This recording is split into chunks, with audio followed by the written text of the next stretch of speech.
I may be an evil space Nazi wizard with the blood of countless lives on my hands, but the only thing more powerful than the dark side is consent.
The only way that you can really stop this kind of thing is to arouse public opinion. It's very upsetting. It has a bad moral effect. Forced adversity.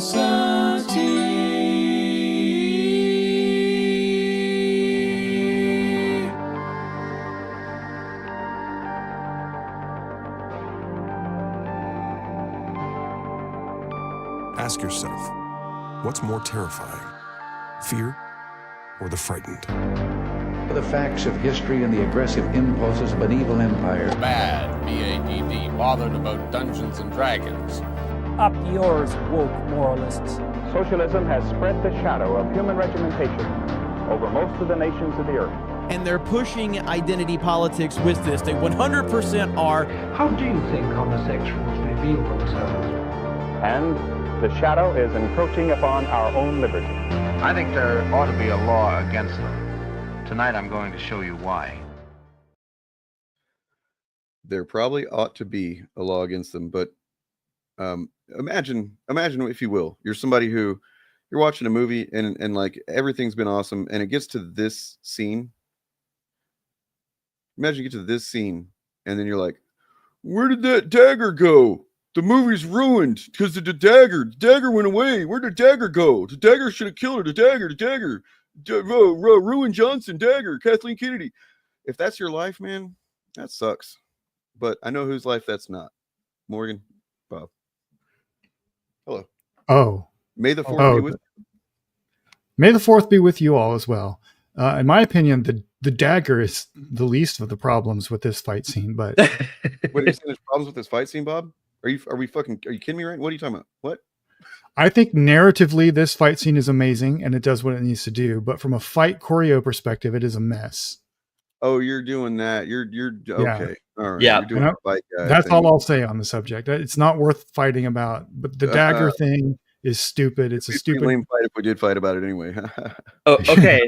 So here is the 10 million credit question. What's worse, the disappearing dagger or the force kick? The force kick, for sure. Force kick, yeah. All right. Well, the force kick is almost unignorable. Like, you can't escape it. I had to look for the dagger after I heard about it. I didn't notice it the first time or anything. But everyone sees the force kick. Yeah. Right. The things that are technically wrong with the choreo in this scene are only things that would be noticed by people with a background in that sort of thing. Just average people don't notice any of this crap. But also, this is fantasy, and like I think that you hit the nail on the head. It is narratively amazing, and I think that's really all that matters. Yes, that's all that matters. And the aesthetic of it, and everything that leads up to it, and just the fucking music hitting and everything. It's the performances, the facial performances and everything is what you're, when you think about it, that's what you're really looking at. Unless you're one of those weirdos who's like, oh, I gotta see all the fight moves and stuff. Like, there's the relationship between these two characters is changing dramatically in this moment. You know what I mean? Yeah. And it's like, oh shit, what's going on here? So yeah, I just feel like the actual fight moves are the least important thing. So one thing I want to talk about with this scene, and rather not this scene, but another scene with these same red assholes, is a few months ago I was on, I had some time off. And I finally watched season 3 of The Mandalorian because I've been putting it off forever. I'm like, well, okay, I'm dog sitting. I've got nothing better to do. I'll pop this on. And there's actually Din and Baby Yoda fight a handful of these guys, and they're the same armor and the same sorts of weapons. And for all of the this fight was so bad in The Last Jedi, and I'm like, The Last Jedi, the choreography is a masterpiece compared to that joke of a scene. And I just needed to get that off my chest. That's fine. I mean, I don't remember that scene at all. Why would they have been fighting these guys in particular? Because the First Order is already a thing, I guess. I mean, I know there were some red guys that guarded the Emperor, right? But they were different red guys. I think they were different. No, but these were in The Mandalorian, like the last episode. Like they work with I don't know the character's name. Out on that season. I don't know. The Mandalorian happens before this movie. Before the sequel trilogy. So these guys are still around everywhere.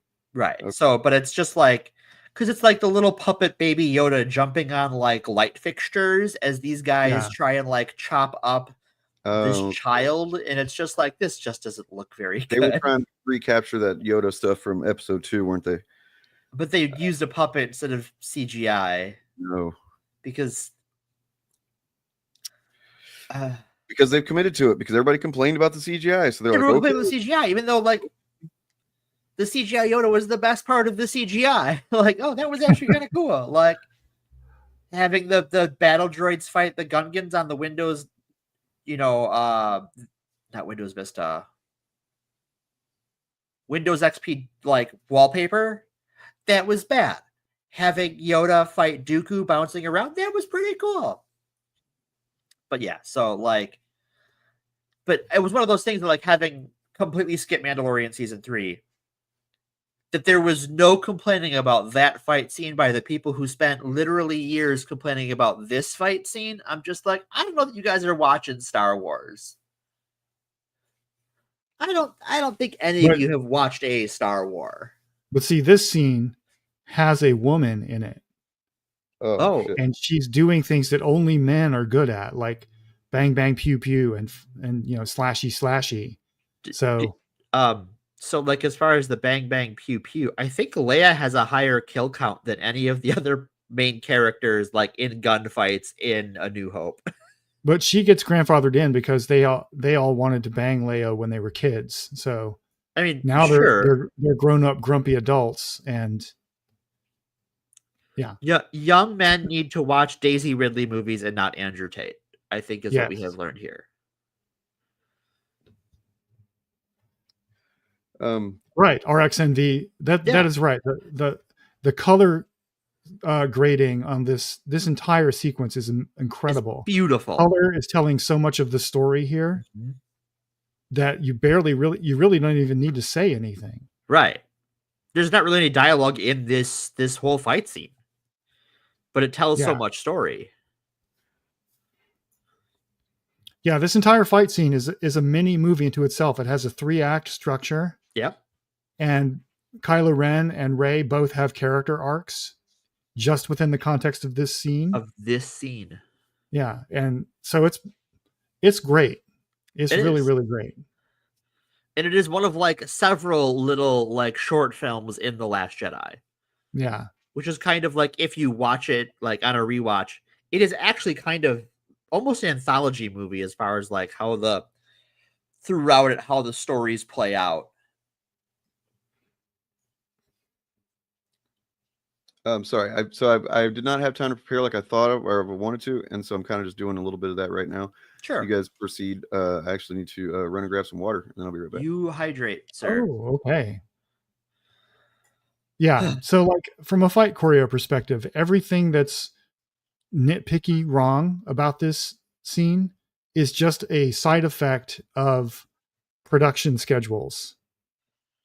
Right. Like the dagger thing is a good example. That's something that nobody noticed until they were in the editing room. Right. And it was too late. And it was too late to go back because it wasn't budgeted for. So they had to find some way around it. So they just like photoshopped it out of the scene because most people don't notice that sort of thing. Right. But now it's become the foundation of a whole conspiracy theory that this was like people like Mahler and his crowd talk about the dagger like it was done deliberately. When it's just like it was Rian Johnson's plan to put a dagger in there and then have it mysteriously disappear just to save Rey. Like that was the plan from the beginning, and that wasn't the plan from the beginning. It's just a blooper. They happen. That's like so much of reaction. So go ahead. I'm sorry, Dane. Well, I think that Rian Johnson did that on purpose because otherwise it would be a literally flawless movie and nobody would have anything to complain about. Gods, I wish. Touché, sir.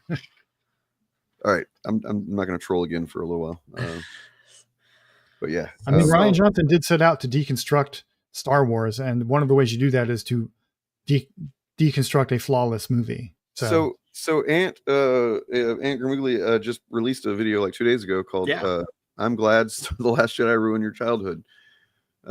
Speaking of trolling with Star Wars, there's a little bit of a troll there. It's a beautiful troll. It is. Given that even if you're like agree with like if you're like, he's trolling the people that hate The Last Jedi, he's also trolling you because the whole thing is actually about Shakespeare. Yeah. Yeah. Yeah. So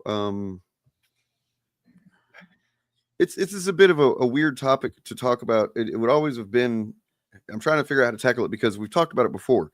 Right. However, we haven't talked about it in a the aftermath of the right. thing that this all was built to achieve.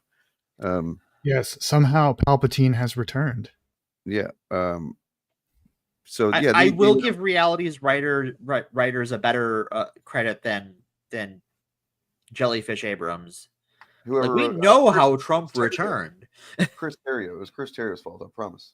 Fucking guy sucks. Chris Terrio is not very good at his job, no. But J.J. Abrams got his pick of who was on that movie, and he went with the guy that wrote like a Transformers movie and the Justice League movie. Like, don't go with that guy. Didn't Chris Terrio? Wasn't he also the co-writer of a script that won an Academy Award though? Yeah, I guess that was it. And that's why he got the job. Probably. And it turns out it wasn't his work that was Academy Award worthy. Right. It was the other writers. Yeah, it was all that other guy was doing all of the work. Chris. So yeah, you guys heard of Rewriting Ripley? I'm pretty sure you guys. Yes. I'm not sure if the audience has. They probably have. They've been around here long enough. But what I'm going to start with here is from a definition of the fandom menace on Rational Wiki. So the fandom menace, it starts with a quote from Melanie McFarland in a Salon article in 2022. Regardless of how they identify, each is a cancer cell in a larger amorphous hate blob descended from Gamergate and Comicsgate, infecting the fans of the most ubiquitous entertainment franchises in the world, mainly Marvel, Star Wars, and other Disney titles. Okay. Then we've got a quote from Rewriting Ripley here the same year. The handful of YouTubers who have led to Fandom Menace Boogeyman since 2018 have nothing to do with the Star Wars fandom. I would quibble with some of that wording, but still, I get the point. These YouTubers have nothing to do with fan criticism or opinions about a film franchise. I agree with that. I do think that some of these people were at one point Star Wars fans. Yeah. I don't really see any reason to doubt that was the case. I just think that at a certain point, they, like many these days, were radicalized and for whatever reason, were more open to radicalization than others. And they were willing to, see Star Wars as the way they came to see it. And basically change their relationship to this media that they apparently didn't connect with anymore, didn't like anymore. That's fine. That can happen. Nobody fucking tells you have to be a fan of something forever. But they, evolved into anti-fans, which, really hadn't been a large block of people that existed prior to this. There's like normally if people just don't like something, they just stop engaging with it. They might talk shit on it here and there, but they don't dedicate their entire lives and careers and YouTube channels and stuff to it. But there's, everybody by now should see that there's more going on with that than just some upset fans. And I think that's the case because they're seeing their numbers are dwindling. They're not gaining subscribers and views the way that they were. Meanwhile, channels like this one, and I think several other people that we're associated with, we're seeing our subscribers grow. Yeah. It's kind of cool, kind of weird. Because it's not like I've been doing anything differently, but it's happening. Yeah.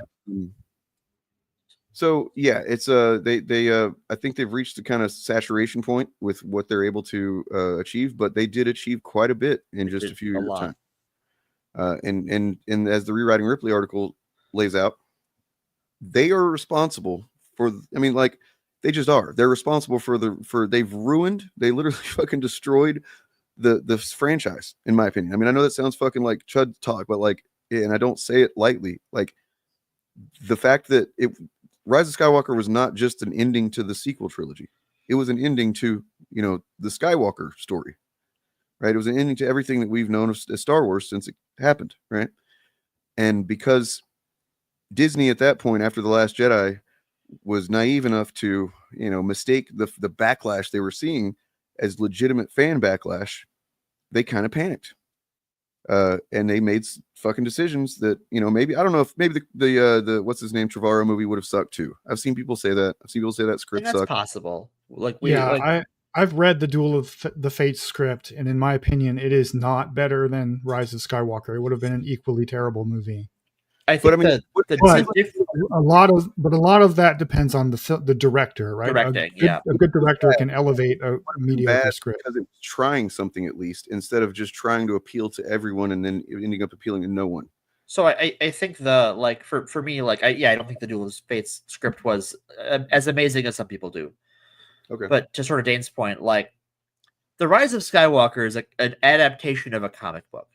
It is in many places beat for beat to the Dark Empire comic that Dark Horse put out in the 90s.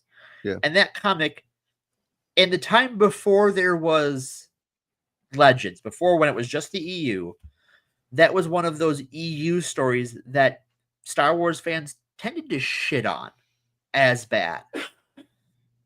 So it was like The Rise of Skywalker is not just a bad movie. It's a bad movie that's an adaptation of a bad comic book.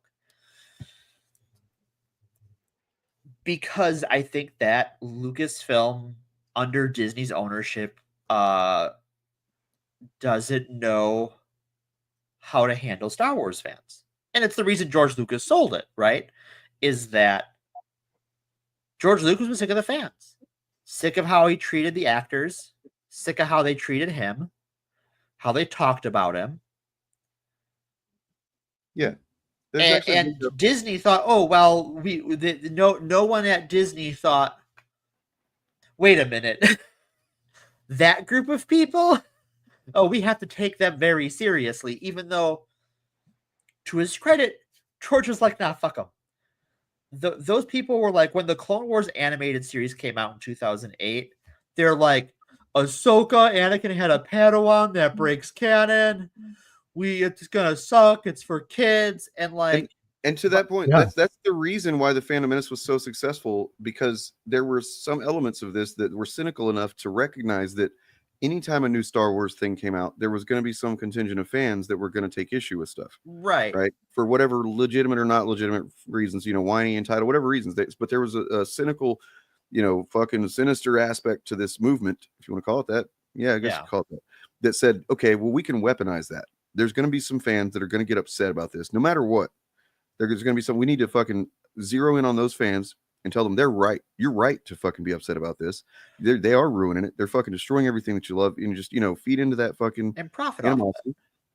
Because let's be real, they chose to do that because otherwise, well, we'll get into it, but but I think where Lucasfilm and under Disney's ownership has failed, and this is why I like to use Clone Wars as a model. By a couple seasons into Clone Wars, because George was like, what am I going to do? Cancel it? No, it's my show, my money. Who's going to tell me no, I'm George fucking Lucas?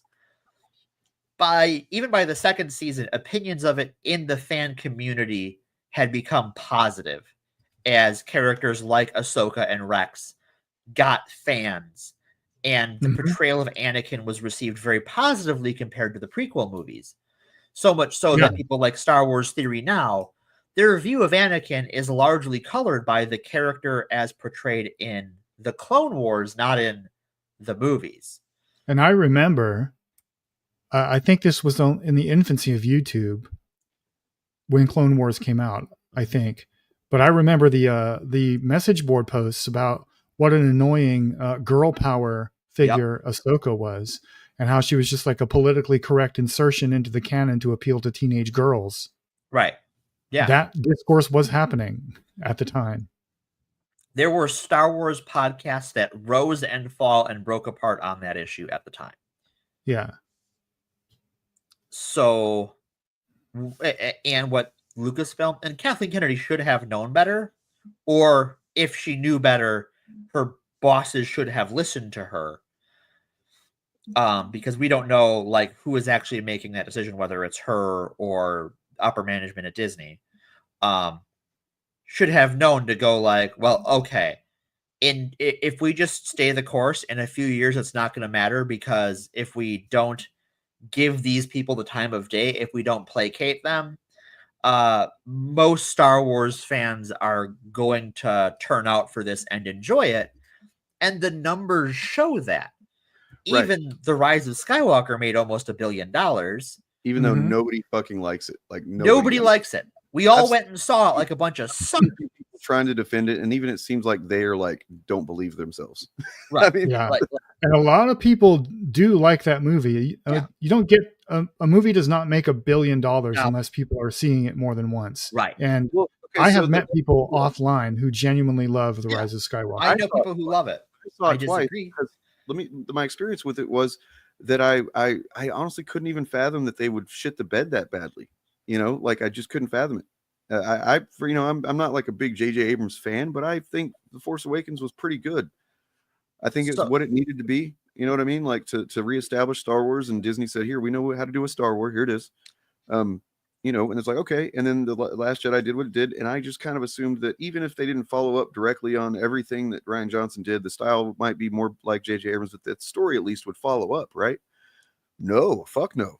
So I learned a valuable lesson from the Star Trek side of things, because J.J. Abrams did the 2011 Star Trek and its sequel, Star Trek Into Dumbness. It was 2009, and then the 2011 was Dumbness. Was it okay? Am I getting it? Yeah, you're right. Star Trek 09. Trek Into Darkness. Into Dumbness, yeah. And like Star Trek 09 is a brilliant Star Trek movie. It's kind of more of a Star Wars movie, but it is still a very good Star Trek movie as far as Star Trek movies are done. Certainly better than the two that preceded it, and even better than several of the TOS movies. So yeah, well, I mean, I saw it twice, even though, because the fact is, my experience with it was that as I'm watching it the first time, it was opening night, the first showing of the night. It was packed theater, which makes me a little bit anxious. But nonetheless, I was excited, and just as I'm watching it, I would have moments of enjoyment, like literal, just like isolated moments of like, oh, that's fun, that's cool, and then like about halfway through, I'm like, why do I not feel anything though? Like, why does none of this feel like it matters or it's connected or anything? Because it's not. It's there's no fucking tissue that connects that shit narratively. It's just it's the first fucking MacGuffin focused Star Wars movie, really. As far as like, we got to get the thing and do the thing, and it's just a bunch of isolated moments that don't really have a whole lot of meaning or anything. Yeah, and then not to mention, once you get to the stuff like the fake out of death of Chewbacca, there's just like, what the fuck was this movie doing? Like, Well, it fakes out Chewbacca, it fakes out C-3PO. And like, there are things in the scene where Chewie is captured that, like, on a rewatch, it's like, oh, okay, like there's a second transport that you see in the background. So they kind of set it up, but it's just gotcha moment. It's kind of annoying. Where that C-3PO had a backup is just never once discussed, even though everyone involved would have known, including C-3PO. We go, oh, it's fine. Yeah, what my memory? R2-D2 has me backed up. Right. It's okay. I'll be okay. I'm already like, I got a copy. It's cool. Yeah, that's the perfect example. The C-3PO thing is a perfect example, because the trailer for it actually got me emotional, because I thought C-3PO might actually, like, he's, oh, my friends, one last time. I'm like, holy shit, man, that's fucking heavy. And then it does what it does, and it's just like, that's so cheap, man. Like, not that I expected them to die or anything, but like, they could have, I don't know, just a simple fake out was all it was. It sucked. Every time that what angered me about The Rise of Skywalker, every time it does something consequential, it rolls it back. Yep. Mm-hmm. It can't commit to doing anything dramatic, and so by the time it's trying to have its dramatic finale when Kylo finally dies, I'm just tired. And it's like, oh, he's going to die. All right. Like, okay, sure. Yeah. In my opinion, the biggest mistake Rise of Skywalker made was not letting Kylo Ren be the villain. Like, that was set up in the Last Jedi. The most obvious thing. It's so fucking obvious and so well set up. Yeah. Because the fact that, honestly, in the Last Jedi, there's a good bit of it where you're not sure which way he's going to go. Yeah. And it's the fact that they do commit to, like, Rian Johnson says, no, he's going to be he's the guy. He's the bad guy.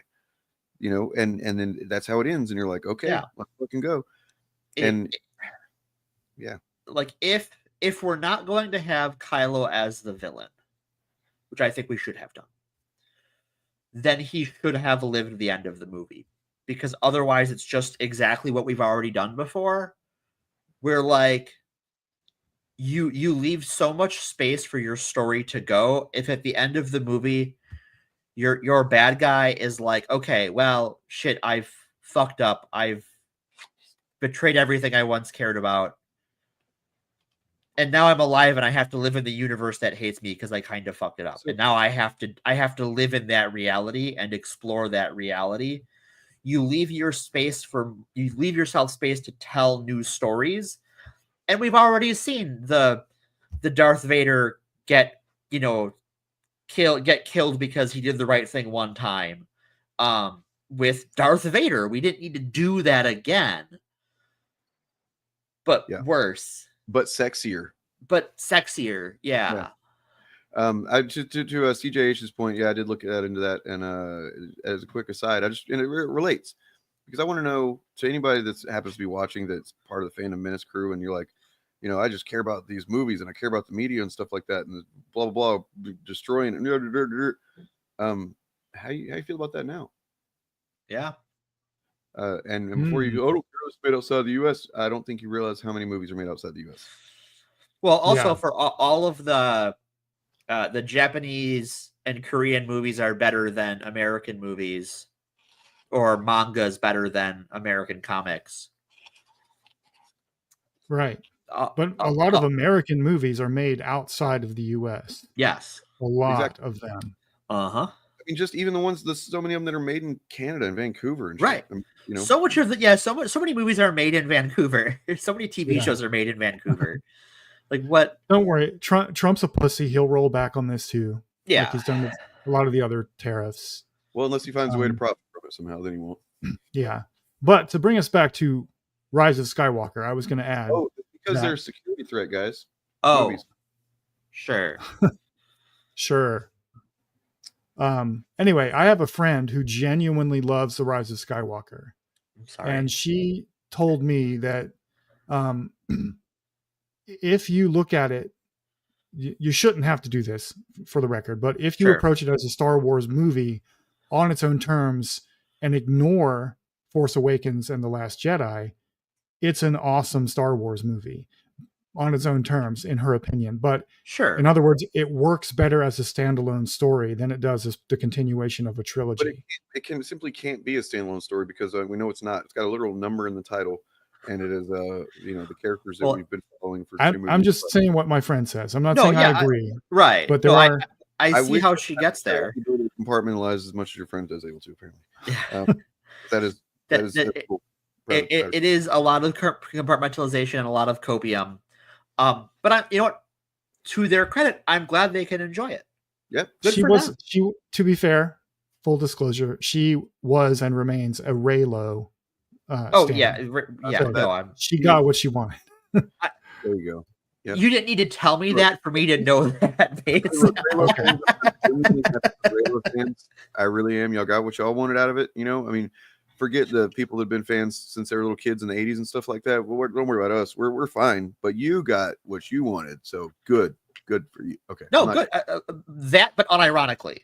No, I'm glad that there are people who genuinely like The Rise of Skywalker. I'm glad that any movie has somebody who genuinely likes it. Both ironically and unironically. At the end of the day, yes, my whole thing is I'm not going to fucking shit on somebody for whatever. Like I legitimately am glad that somebody has something to connect to in this fucking fleeting increasingly hellscape of world we live in.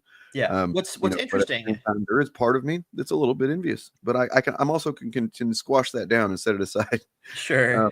Anyway, but no. So the thing that I can't even see it that way, because of the fact that the opening scene in the movie is completely different than any other numbered Star Wars film. How they open, which is they open in space.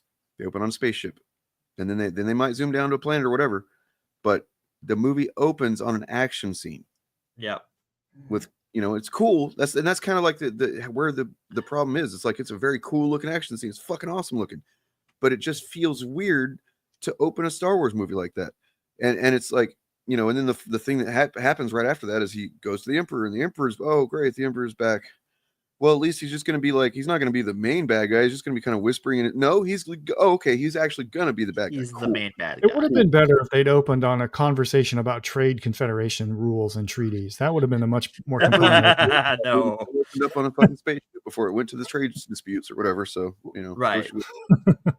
Like I actually think what would have been interesting if we're gonna rewrite the Force Awakens, or not the Force Awakens, the Rise of Skywalker, have Palps just fucking stone cold betray him, or like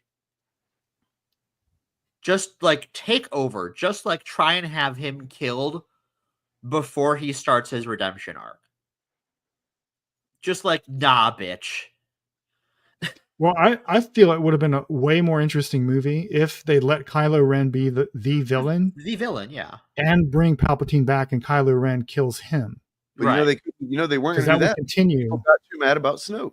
People were so fucking, they still are. It doesn't make any sense that they're like, oh, what about Snoke? We didn't look at Snoke. It's like, you wanted to see the original trilogy again, you fucking moron. Right. If you want to see a movie where the Snoke character dies in the third movie, go watch Return of the Jedi.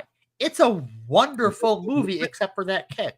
The moment that Snoke fucking dies, I felt exhilarated. I was like, this is fucking excellent. I don't know what's happening. I was like, I'm on board for whatever happens. It's great. Yes, me too. I think that having Kylo Ren be the villain in Rise of Skywalker and also having Palpatine come back and have them fight would have been way more interesting than what we got. And like Kylo Ren could have killed Palpatine and like made himself the hero of the New Republic, and now the good guys are like, oh shit, this dude's beloved now. Now we're gonna look like assholes if we kill him, but behind the scenes he's still evil as shit. He's still an asshole, right? Yeah. No, he's not the Emperor until he overstays his legal constitutional limits, in my opinion. I mean, he's doing Emperor-like shit for sure, but like, yeah, he's still just the president who's doing very unpresidential shit. What? Hold on. I'm still amused that the opening crawl of Rise of Skywalker is talking about something that happened in Fortnite. Oh, this God. Current Fortnite season is clearly how Palpatine returned. Oh no, that's so stupid, man. That's so dumb. I blocked that out of my head that it was supposed to be a Fortnite. I remember that too. Yeah, that's really bad. I blocked that out, and now that you've reminded me of that, I need to know where you are so I can talk to you. I mean, I'm guessing. Look, honestly, from a business standpoint, it makes sense that Disney did this shit. It really does. That's because they felt like they had lost the older fan base. Yeah. So they said, okay, well, what are we going to do? We're going to try and win them back. Well, we'll do that a little bit in the movie, but we're also going to go in hard on the kids. That sounds bad. Like we're going to fucking, go get this Fortnite deal going. We're going to tie it all into that. We're going to get these kids through Fortnite. Meanwhile, the fucking fascists were getting the kids through Star Wars. Right. Back to the message at hand. Yep. Because, yeah.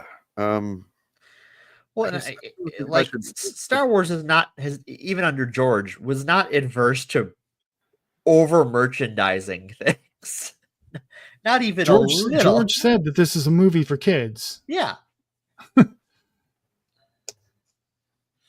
so, George is also like is just kind of the loose organization of people that is, it's basically broken down now. They've stopped using that term. Which thing? Which term? Phantom Menace. Oh yeah, they've stopped using that because it's bad. Yeah, too many mainstream publications about it, but there's still tactics are still around. They're still doing the content for sure. Yeah, none of the people involved have stopped associating with each other or at all stopped doing what they were doing. They just changed the branding. It's not accurate to say none of them, because the fact is there was a lot more of them. Sure. Okay. There was a whole lot of them, and I'm talking like channel sizes of various size, and like some of them have risen and fallen and gone away. The ones that are still around doing it are the ones that weathered the storm and figured out how to grift the hardest. In fact, I think the ones that are doing it now are the ones that maybe were figured out. I'm a grifter. They like consciously know they are grifting to a degree. Yeah. Whereas other ones, they might have just been like mistakenly impassioned. And, right. and they just kind of got glommed onto the grifter. And like, yeah, the guys that are still doing it, they know what they're doing. They either started out knowing what they're doing, or they figured it out along the way that they could just, I can keep this going. I think if we want to tie it into the sort of the Star Warsian themes, I think some of them feel, in a way, or have become, rather, they might not consciously realize it, but they have become trapped in the dark side and they don't see a way out because it's their day job, right? I think this is Star Wars theory to a T, right? I think that at a time he was a very passionate Star Wars fan. Yeah, I see New Jersey Devil 281. Like, that doesn't even make any sense. We really don't have that sense of right and wrong. That's actually I'm fucking Gen X, motherfucker. And that's egregiously wrong. I think I'm the only millennial on. Parent. Yeah, I think I'm the only millennial here. I've read the Bible and I don't even know about Harry Potter. I never cared about it. I don't like any of those things. And I don't think I don't. The Lion King is something that like my siblings watch. My spouse thinks it's a cute movie. I love these fucking people that show up and they watch like a couple of minutes of content and they're like, I got these fuckers pegged. Sorry, bro. Sorry for whatever we said that triggered you, man, but you're wrong. Yeah. I'm not banning them yet. They haven't said anything like harmful or offensive. It's just a silly take. Anyway. Yeah, and it doesn't have anything to do with what we're talking about. I don't see how you got that from anything we've said here. Yeah. Okay, bro. And once again, I'm Gen X, motherfucker. I'm old enough to be the millennial's parent. It's if I had to guess, it's probably based on the title of the stream. Sure. Which would make this person probably a fascist who is like trying to, him and haw about what fascism is and isn't and whether it's right or wrong and stuff like that. That's what I'm guessing that perspective is. Yeah. Anyway. So, but I think that like this is their day job for these people now. I literally didn't, you fucking retard. No, we didn't call Trump the emperor. Somebody in chat called Trump the emperor, and we disagreed. We don't. Trump sucks, but he's not an emperor. Yeah, we literally did not. Please learn to read. Dane, please don't call people the emperor. I'm sorry. This fucking filter is really not good today. I know. I'm mostly teasing you because this person is. I'll tease myself. I fucking hate myself every time it slips out. So don't hate yourself. What's wrong with me? Why can't I let go of a fucking insult that I used when I was 13?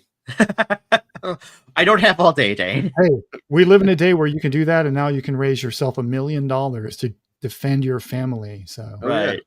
We could take a sidebar if you wanted to and come back to the Star Wars. Oh, we don't have to. I just thought, I just wanted to like let you know you're in a safe space now. You can America.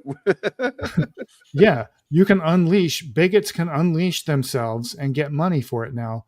And so just lean into it, brother. That's what I'm saying. This is mistaken. No matter what. I want to talk about this actually. So because you may not like him, I think he makes some good points in there. He makes some bad points. I also think that it was just kind of a bit of fun that like making a piece of content because they were the first ones to really make a viral piece of movie review content like that. Yeah. That doesn't mean that they are responsible for everything that comes after it that kind of sees it and misunderstands what it is or misapplies it or whatever. So I want to read this out for people who are listening and maybe not reading along because it's a paragraph. I also believe that Red Letter Media and the Mr. Plinkett videos laid the groundwork for the fandom menace, since those awful quote-unquote reviews encouraged a lot of fan toxicity and harassment towards the actors. I don't think that they didn't encourage me to do that. No, I think what it is that I don't think those videos, I don't think the Red Letter Media guys, that wasn't their intention. And I think that's their reviews, right? It's their take on them. And a lot of people agree with him because I think when it comes to the Phantom Menace review, it's a movie with a lot of issues. And there's a lot you can break down with those issues. But I think what it did do was show that there is a market for hating on Star Wars for a living. Mm-hmm. See, the thing that I think a lot of people don't get about the Mr. Plinkett reviews is that it's a satire. While it is also like nitpicking the prequel trilogy, it is also a satire of people who nitpick the Star Wars movies. Right. Because Mr. Plinkett as a character, and if you watch those videos, Mr. Plinkett has a character backstory and a character arc, and stuff gets revealed about him. Like the whole thing is a satire of people who complain about Star Wars while at the same time raising complaints about Star Wars that people actually have. Right. And it was done. It was done in the spirit of like Galaxy Quest is for Star Trek fans, right? Right. It's in that spirit. And the people who tried to replicate what those videos did and think that the videos were serious, that they weren't is where they went wrong. Like the grifters saw the Mr. Plinkett videos and thought, oh, I am Mr. Plinkett. Mr. Plinkett speaks for me. They're people who don't understand satire.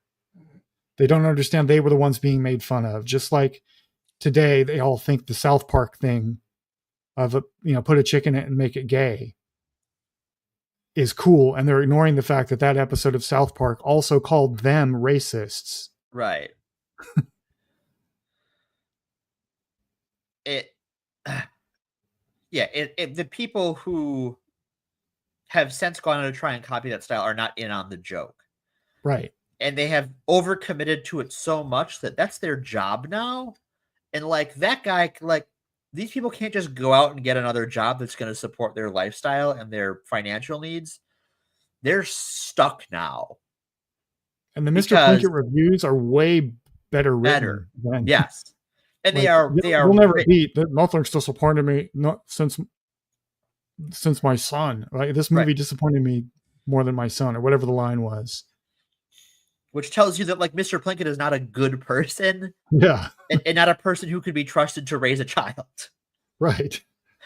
At one point it's revealed that Mr. Plinkett has a basement with like, he has people chained up in his basement. That he like abuses. And I think he kills them and eats them too. Something like that. Like, yeah, there's a whole mythology because it's a scripted show and a bit.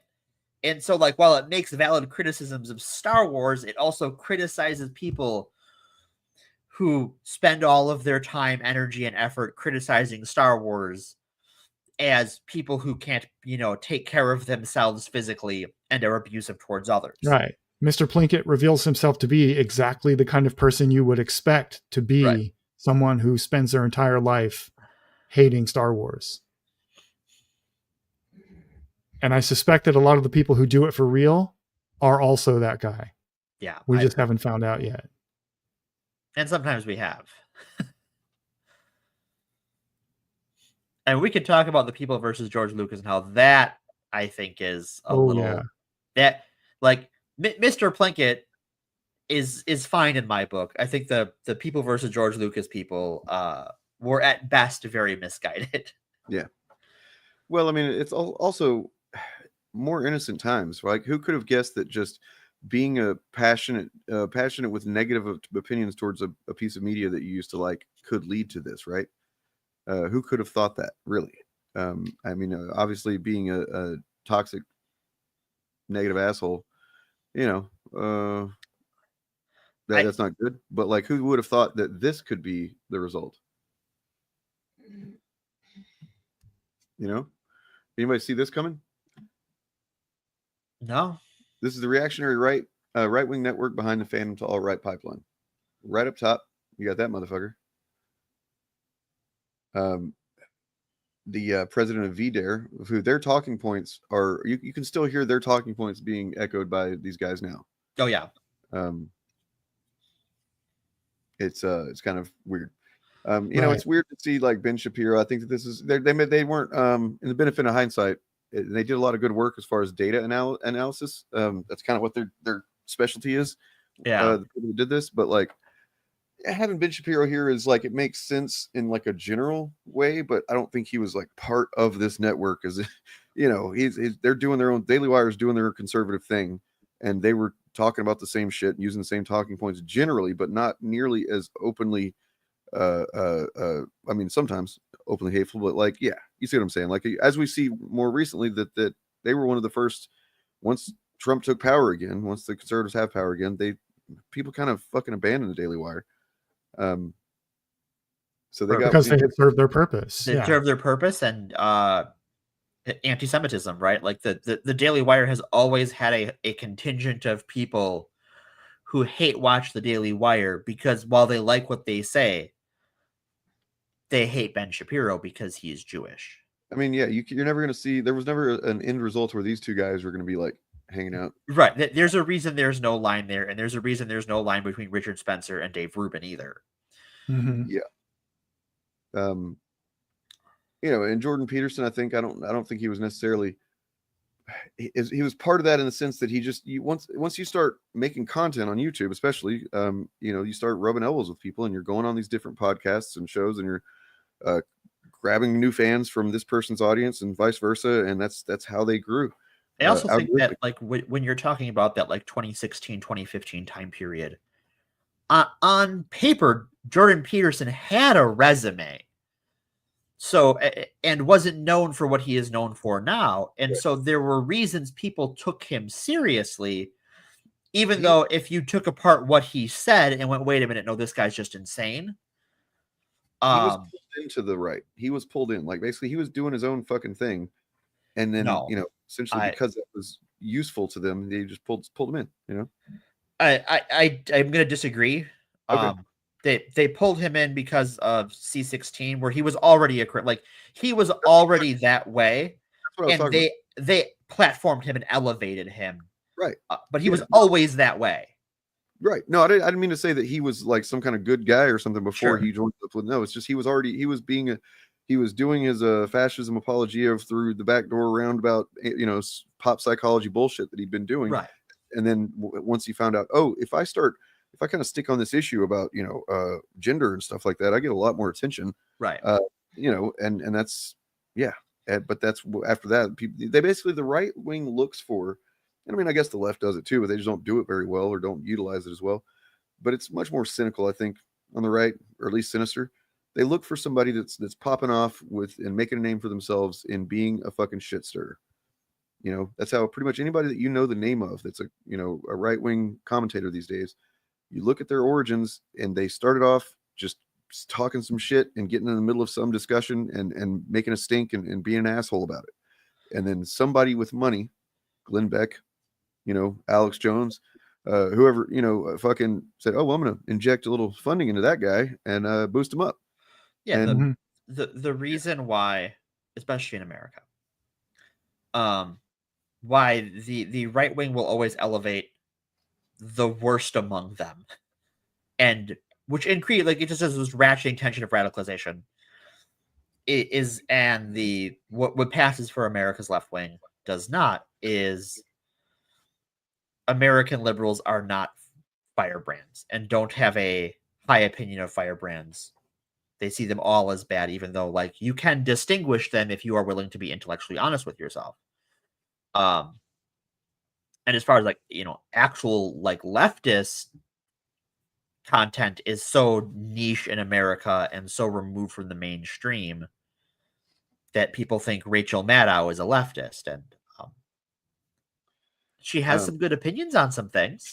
Sometimes, but yeah. But she's the thing not is, an avowed communist like my grandma thinks. Yeah, but here's the thing, though. Most American liberals also think they are leftists. That's true.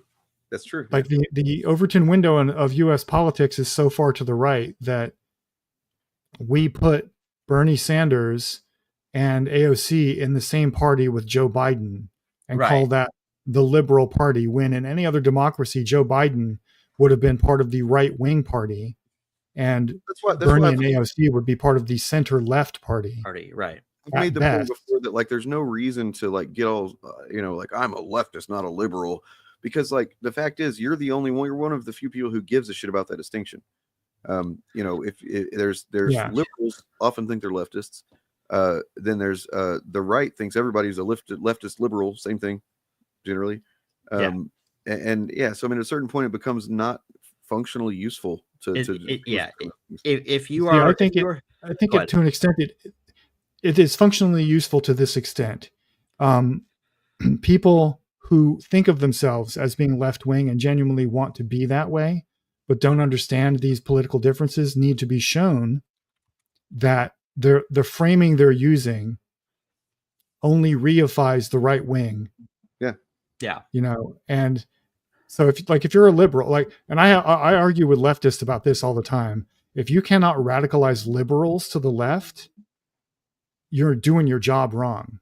Well, man, there's a lot of online leftists who think we should be trying to radicalize MAGA people. Don't you know that?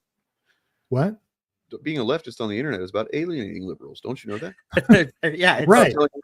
So many of them think that we should be trying to radicalize MAGA people to the left, and no. First of all, there's way more liberals than there are MAGA people, and liberals are much easier to radicalize to the actual left than any right winger ever will be. I've literally made this argument before. I mean, I'm right there with you. I'm just being. We're seeing this play out this last week in the UK with some of their local elections, where the Reform Party, which is Nigel Farage's far right racist party,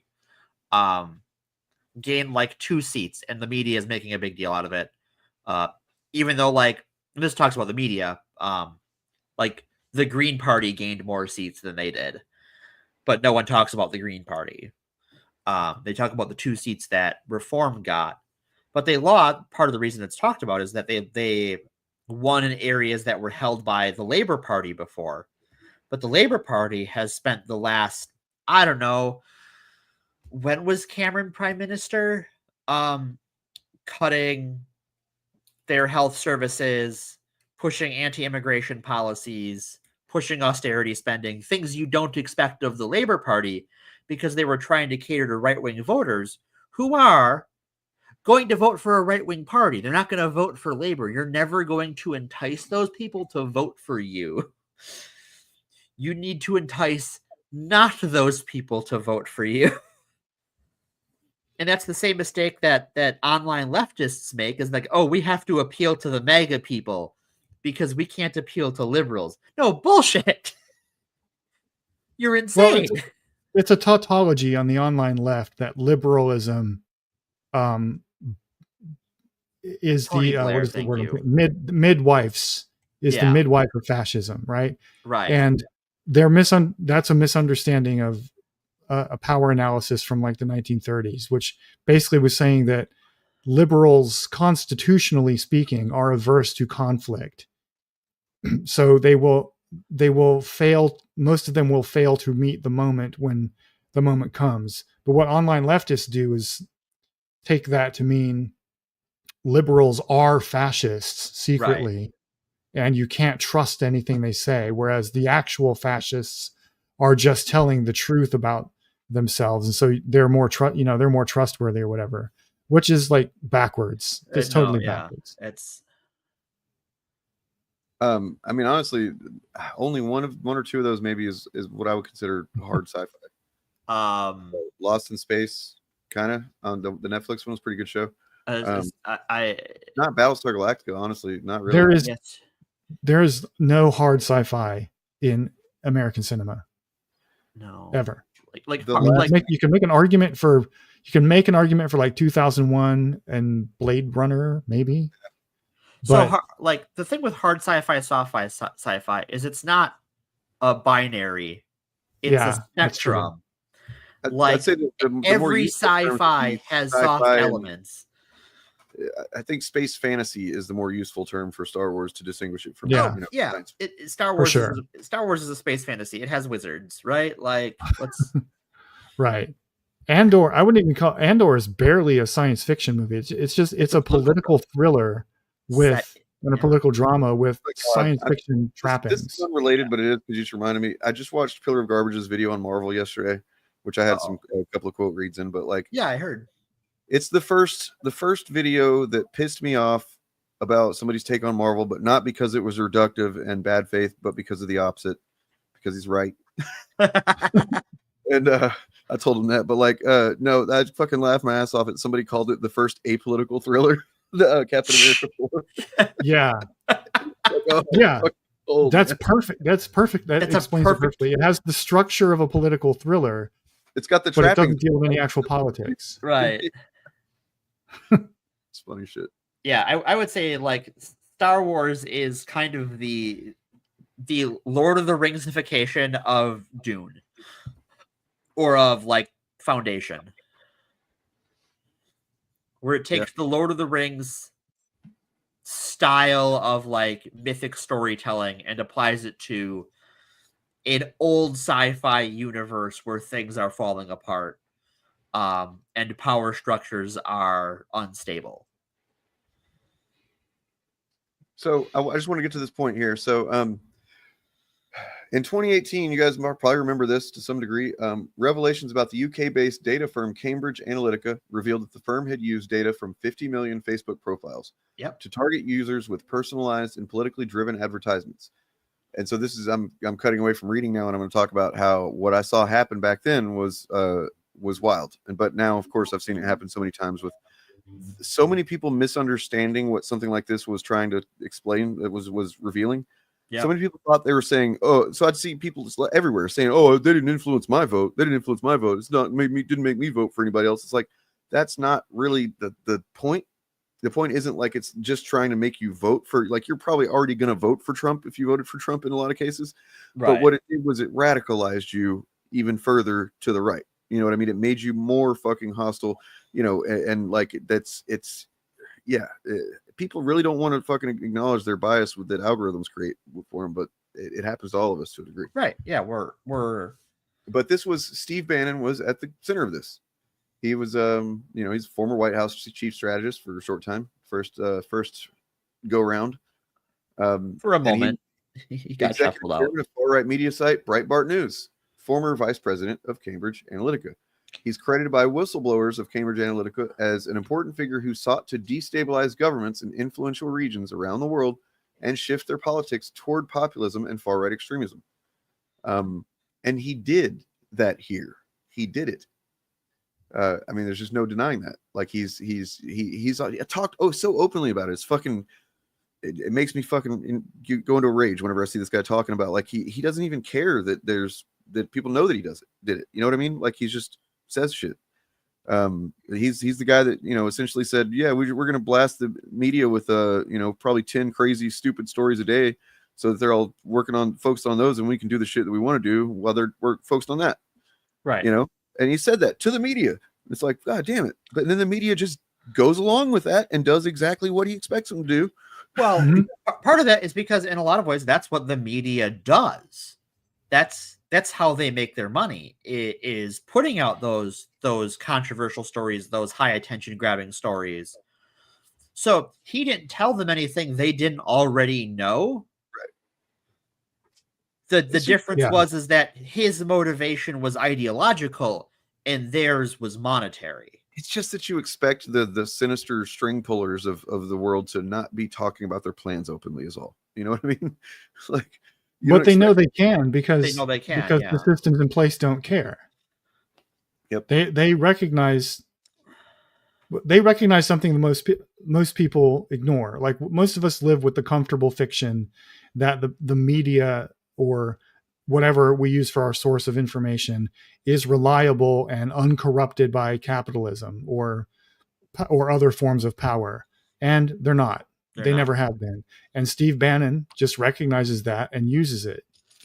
Whereas everyone else just is in the media is flipping switches and pushing buttons in the machine, and without thinking very much about what they're doing, because it's just their job.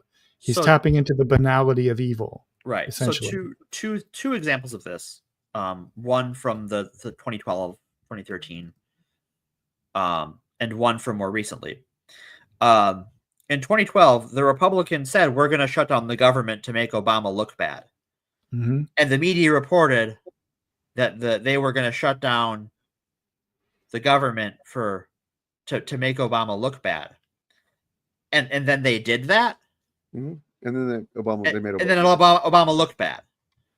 Even though everyone, if you were paying attention, if you read the news to any extent, you knew that.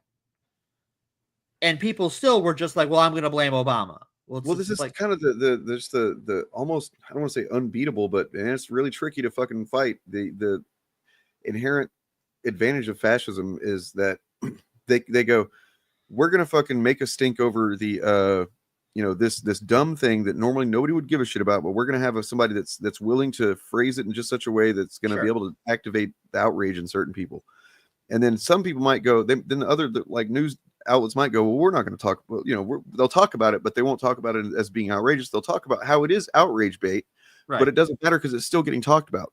Right. And there's still going to be people that hear that are going to be affected by it. The same way with the debate bros and how they just fucking vanished once it got to the point that the left had actual debates, people that could debate. But for a while there, they didn't need to win. They didn't need to have good arguments. They didn't need to do shit. They just needed to get online and on other people's fucking platforms in front of other audiences and go and say their shit and do it really either look cool doing it or look like they were just so aggressive and shit that they were just alpha bros or whatever.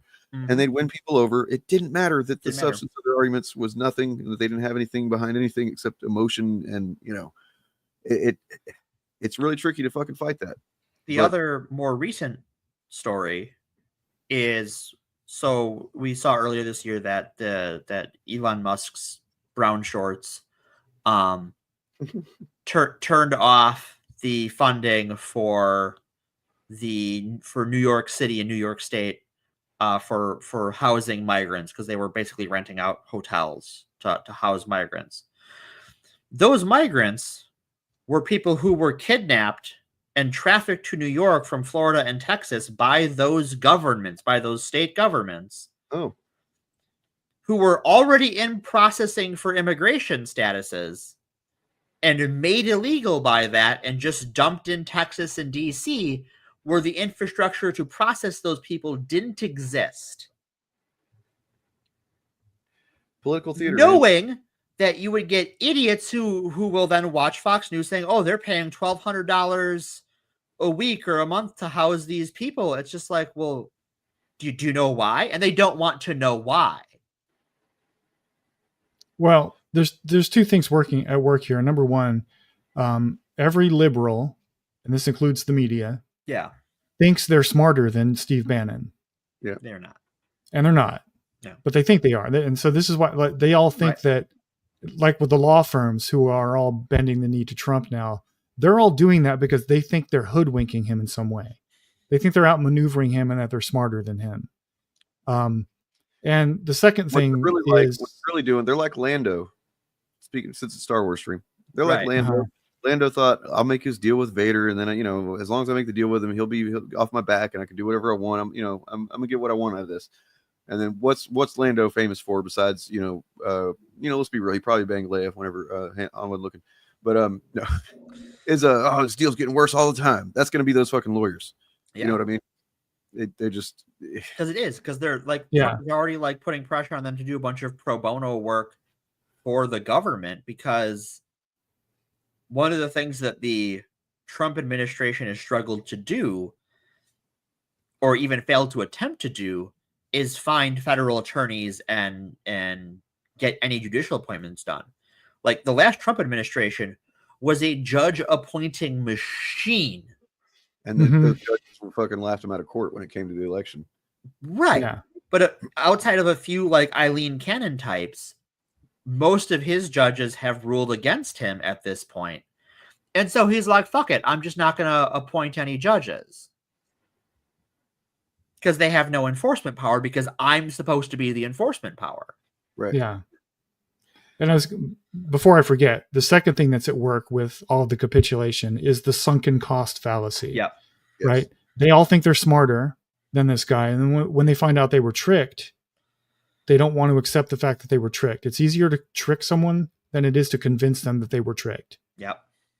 And so they keep doubling down on the choice that they made because they can't possibly be wrong. Right. Saying, I don't know, or I was wrong is two of the hardest things for a person to do. And we should all strive to learn to do it. Honestly, it makes life easier in a lot of ways. Just like. So, I want to point out, just getting back to this rewriting Ripley timeline a bit. There's an event that happened here that I don't think I've read this before, so I know I've read it, but it's just kind of not striking me as new right now, or just how crazy it is that wasn't even aware of this, or that this went kind of unnoticed. But I'll get there in a second. So first thing, I wanted to read a quote. This is a quote by Milo Yiannopoulos, who was assigned by Steve Bannon to, kind of buddy up to the Gamergate movement, which had sprung up independent of them. It had sprung up on its own. They were definitely misogynists and full of shit and idiots, but it was organic, for lack of a better word. if shit, shit is organic. So there you go. Shit is organic. So they had sprung up, and Bannon saw, hey, look, this is a group of guys they're really pissed off. They're targeted. They're aimed at. They're misogynistic, clearly, and I can use that. So he did. But this is after let's see. Yeah, after I think it was after Trump became the nominee in 2015. Mm-hmm. Yiannopoulos wrote this, and just the last line of this first paragraph, Bob, I know you're gonna love this. But gamers have been there and back again. That first one too. Been there and back again. What Bakari calls the cultural libertarian revolt against the authoritarian left is now underway. I believe Gamergate bears more responsibility for the tectonic shift than any other event in the past few decades. To put it in another way, even the smallest people can change the course of the future. So the interesting thing with two that Lord of the Rings references is when you look at the people who were pushing Gamergate, they were disaffected people, yes, but they were also not people without money and resources, right? You're talking about people with disposable income to buy video games. These aren't poor, dirty mine workers. These are people who are in school. Yeah. In college. Just out of college.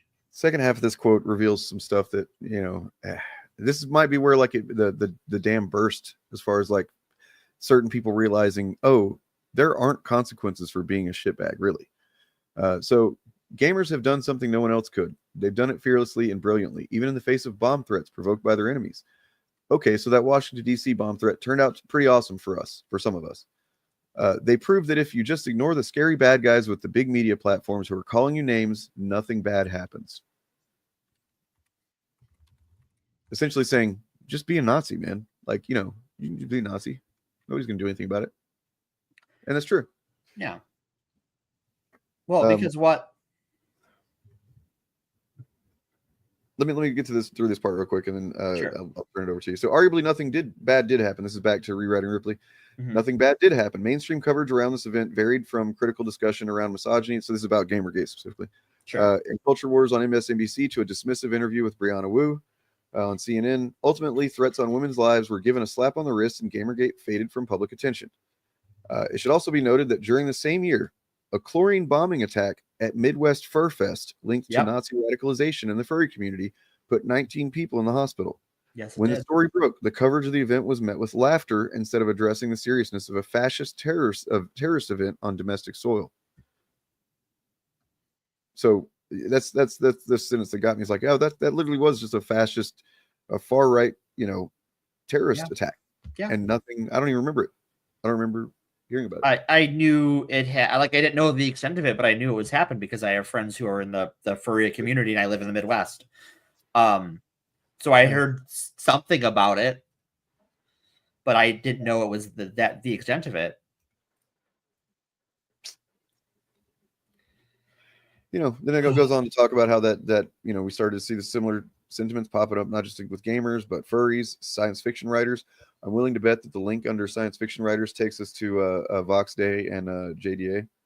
Mm-hmm. I'm going to see if I'm right. Let's see. Yep, Vox Day.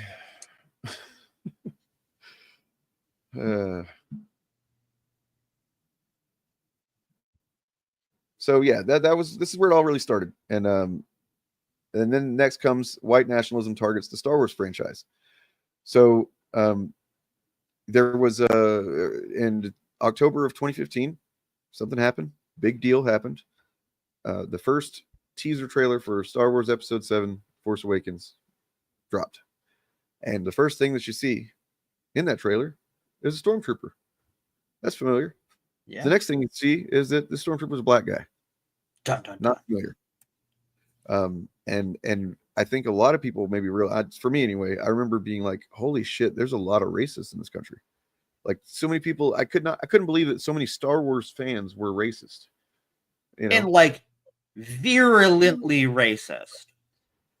Like, okay, you know, I mean, I probably would have made some jokes with my buddies too. You know, I definitely wasn't anti-racist at that point, but I also wasn't racist. I might have made some jokes about it or something like that. I don't know. But like, the fact is, I was stunned by the shit that I was seeing based on that. And, you know, and that this was literally just a moment that I'm not sure who the operatives were, right? But like, this is essentially where it was like a flare that went up that said, hey, are you a racist Star Wars fan? Or this should piss you off. So I think that you're talking about 2015, and so you have a few things working there. The "I'm not racist," but around Barack Obama, was quickly becoming "I am racist," and well, Obama ended racism, so. They couldn't be racist. Their racist thoughts are no longer racist now. According to my dad, other chuds I've talked to, Obama is the one that made racism a big deal. We're all fine before him. Right, exactly. That is a common talking point among anti-Obama racists, is that there was no racism until Barack Obama. And that is an ahistorical take, to put it politely. But there were people who were arguing that there should be no black stormtroopers who knew better in the Star Wars community. And the failure of the Star Wars community online at that time was not just banning those people. Because no one hates Star Wars like Star Wars fans. And so community moderators, by and large, just put up with that shit and let it fester, if not punish the people who were saying, hey, fucking quit it. Because it's like, oh, you can't tell another fan what to do, what to think. Because Star Wars fans hate Star Wars, you see. Well, and the thing about, you know, using fandom in this way in Star Wars, you know, in Marvel, whatever it is that the lore allows them, I mean, to most people, the people like us that are so familiar with the content and everything, we know it's bullshit, but they're at least, maybe it's for their own sake that many of them have to couch their racism in being critical of the, you know, it's actually just inconsistent with the lore or whatever, you know, but I mean, they know it's not inconsistent with the lore, right? Some of them. More than you would think. I was once again, I was stunned at people that were like, oh, stormtroopers can't, you know, they're all supposed to be clones. It's like, wait, do you think stormtroopers are clone troopers, you fucking idiot? But there were people who knew better who would say that because they wanted to be upset about a black guy more than they wanted consistency in a Star Wars movie. Yeah. See, I don't think all of them, I don't think a lot of them know that it's not inconsistent with the lore. They don't understand that their understanding of the lore is not just straightforwardly what the lore says. They think their view of the lore is untainted by external political or other power relations. Like they don't think they have for instance, a white interpretation of Star Wars lore. Right. They think they just have the Star Wars lore. I mean, and that speaks to everything, their perspective on the world and reality too, right? It's just like a microcosm of Star Wars. It is the difference between left-wing interpretations of religions and right-wing interpretations of religion, where like when we're talking about like how left-wing theologies are open that is their interpretation of things, typically speaking, whereas right-wing assertions of religion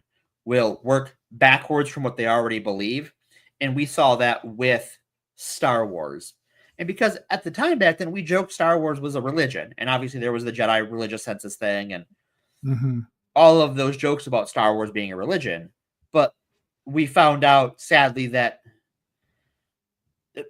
fandom and religion is a lot closer than any of us want to think or think about. Sociologically, they're very similar. They're very similar. And so, like, yes, if I am questioning your interpretation of Star Wars, especially when it's become mixed up in your personal politics that you also don't see as political, you feel like your identity is being attacked. When really it's just like, nah, man, you got to read a book. And not like a book that's like Das Kapital. You have to read one of the Karen Travis clone trooper books that were just kind of mid. No, nobody has read Das Kapital.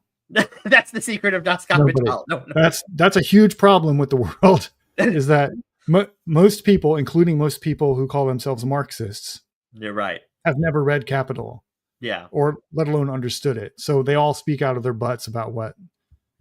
I will cop to having read it, but I'm also not a Marxist, so I can say that, and it's fine. But you're right, though. Like, people have, all people, there are no exceptions to this, I think. I think humans just have a tendency to assume that whatever their given view of a story that's important to them is at any given time is just the straightforward interpretation, the obvious interpretation that is not influenced by anything else. Right. And then when people from a different lived experience talk about the same story in a way that sounds completely alien to you, you see it as an attack on truth and on your identity, which you've wrapped up in your concept of truth. Which a great example of this is, like, Dane has played the clip several times on our various shows for Force Adversity of George Lucas's interview, where he talks about how the rebels were inspired by not just the American rebels, but people like the Viet Cong. And how there are people who call themselves Star Wars fans who do not believe that is the case. Where like the word of George is like, oh no, they're very obviously the Viet Cong, and the Empire is very obviously the Nixon administration, because I wrote those movies very in the 70s. Interesting with Star Wars, if you think about it. The good guys are the rebels. They're using asymmetric warfare against a highly organized empire. I think we call those guys terrorists today. We call them Mujahideen, we call them Al-Qaeda. When I did it, they were Viet Cong. Exactly. So were you thinking of that at the time? Yes. So it was a very anti-authoritarian, very kind of 60s against the man kind of thing, nested deep inside of a fantasy. Or a colonial, you know, we're fighting the largest empire in the world. Right. And we're just a bunch of hayseeds in coonskin hats that don't know nothing. That's right. And it was the same thing with the Vietnamese. Yep. The irony of that one is in both of those, the little guys won. So excellent production value, Dane.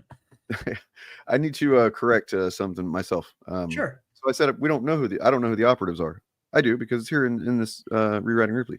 Oh, I'm about to point you guys to the very moment that this racist backlash to Finn in the trailer was seized by operatives of the far right, and where all this anti-fan, all this fandom menace, all this shit, the genesis was this moment. Okay. October 15th. So that was the trailer came out on, what was it? I say October 14th, or let's see. I'm sorry. Yeah. October 19th, the trailer came out. On October 20th, 2015, Michael Thompson, who operates under the pseudonym Paul Kersey, a noted white nationalist and founder of the blog Stuff Black People Don't Like, published an article claiming credit for the hashtag boycott Star Wars 7, which was what, popped up after people saw Lupita Nyong'o and John Boyega and Oscar Isaac and stuff like that in the trailer. So yeah, he published an article claiming credit for the hashtag. It was published to VDARE, a designated hate group by the SPLC. VDARE is most noted for using Breitbart to spread anti-immigration sentiment with the goal of achieving public approval for White House advisor Stephen Miller's Trump-era immigration reform. The day before the hashtag trended, Thompson tweeted on his account, no plans to see Star Wars 7. Why no white males, young white males, cast in lead roles? Hashtag Star Wars Force Awakens.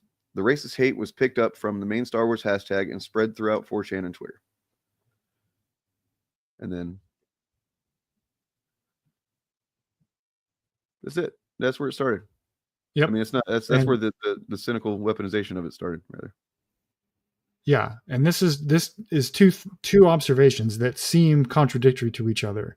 Number one, this was all manufactured by right wingers, and number two, right wingers were tapping into a pre-existing structure of prejudice and bigotry.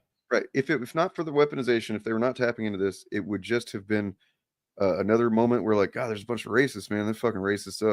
Like for the longest time, that's how racism had been kept essentially out of the mainstream culture, was, to like, I mean, yeah, there's still racist stuff in mainstream culture. I'm just talking about like the most egregious forms of it, was because they would just get like looked down on and scoffed at by most people. You know what I mean? Like, but like this, you had younger people in these 4chan and stuff like that. They're already kind of becoming, cynical and fucking little dickhead trolls and stuff. And just, even if they weren't racist, they saw an opportunity to do something they knew would troll people. Right. That's how a lot of people got radicalized. In fact, there's been studies that show that a lot of these kids that were fucking in 4chan and 8chan, all this stuff, they didn't really give a shit about Jews at first. They just thought it was funny to make, anti-Jewish or Holocaust jokes or whatever. But then, like, you're in this echo chamber, and you have to keep leveling up your jokes, and eventually, whenever you're kind of like thinking about this stuff enough, and you start trying to look for joke material, essentially, and then there's also going to be operatives in those forums trying to get you to fucking take this stuff seriously. Right. But let me put a pin in something though. If you are one of those kids who thinks Holocaust jokes are funny, there's already a problem. Yeah. You were already. I was a kid who thought they were funny because I had like, where I grew up, there was no Jewish kids around me or anything like it. To me, it was just like this. I mean, of course, I was really fascinated with World War II when I was a kid, and I knew that obviously the Holocaust was fucked up, and I knew they were real people. It's just like it also allowed me a little bit of a separation to make some jokes that I just thought were funny because of the reaction people would have to them. Right, and that's my point. That right there is the structural problem in society that this kind of radicalization taps into. Yeah. Well, this we're absent that. Like you had no lived experience with Jewish people before that, I presume, at least with. Right. Well, I mean, however, based on the description you gave. Morality. And like at the same time, I was a big Star Trek and X-Men fan, and I understood what those things were trying to tell me. So like, I would feel bad in a way about making a joke like that, but to me, it was just worth it because nobody's getting hurt. Just making a joke, you know what I mean?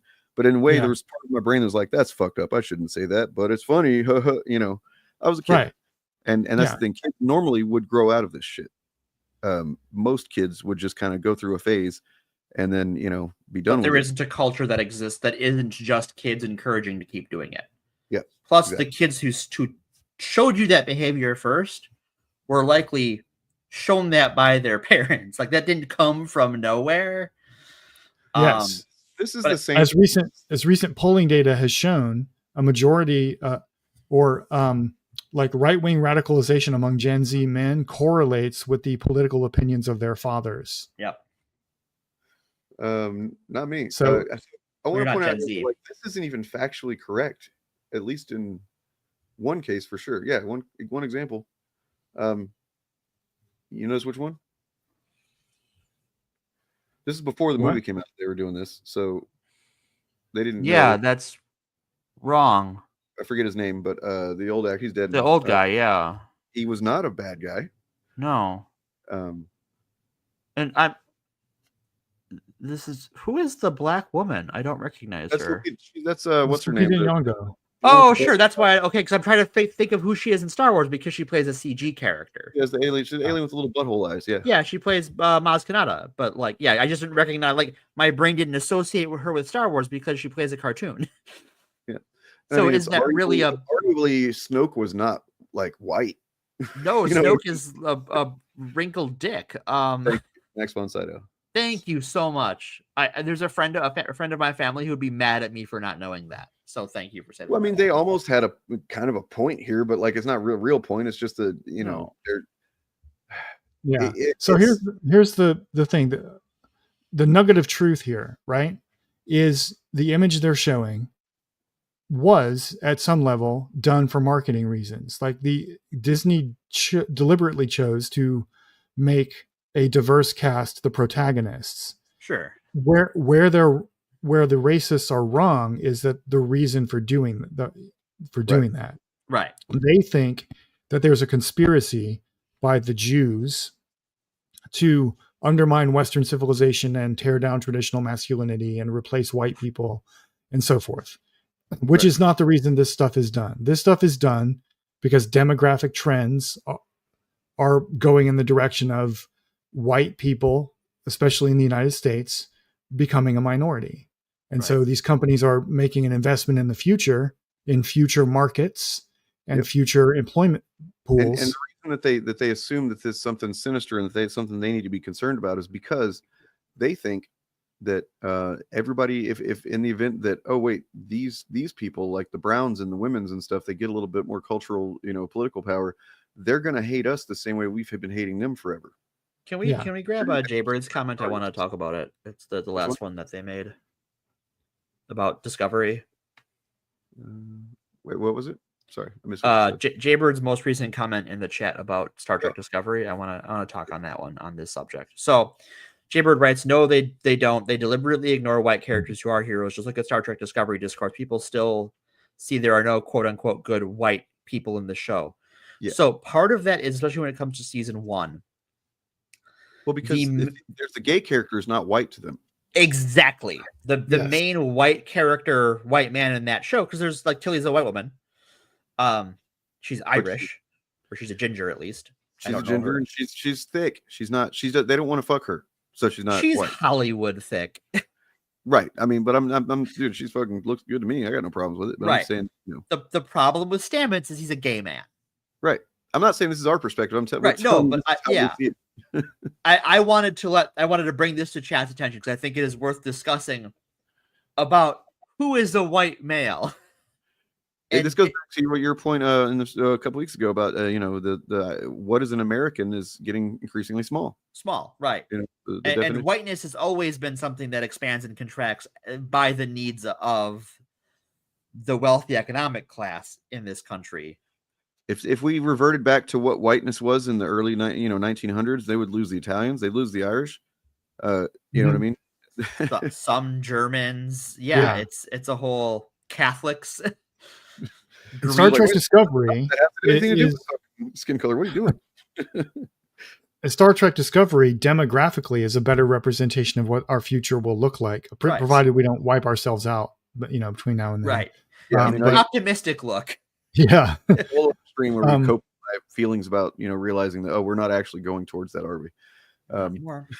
Yeah, but I mean, one day, and centuries from now, thousands of years from now, all humans will look like John Boyega or Lupita Nyong'o or Oscar Isaac. I mean, we would hope so. They're gorgeous.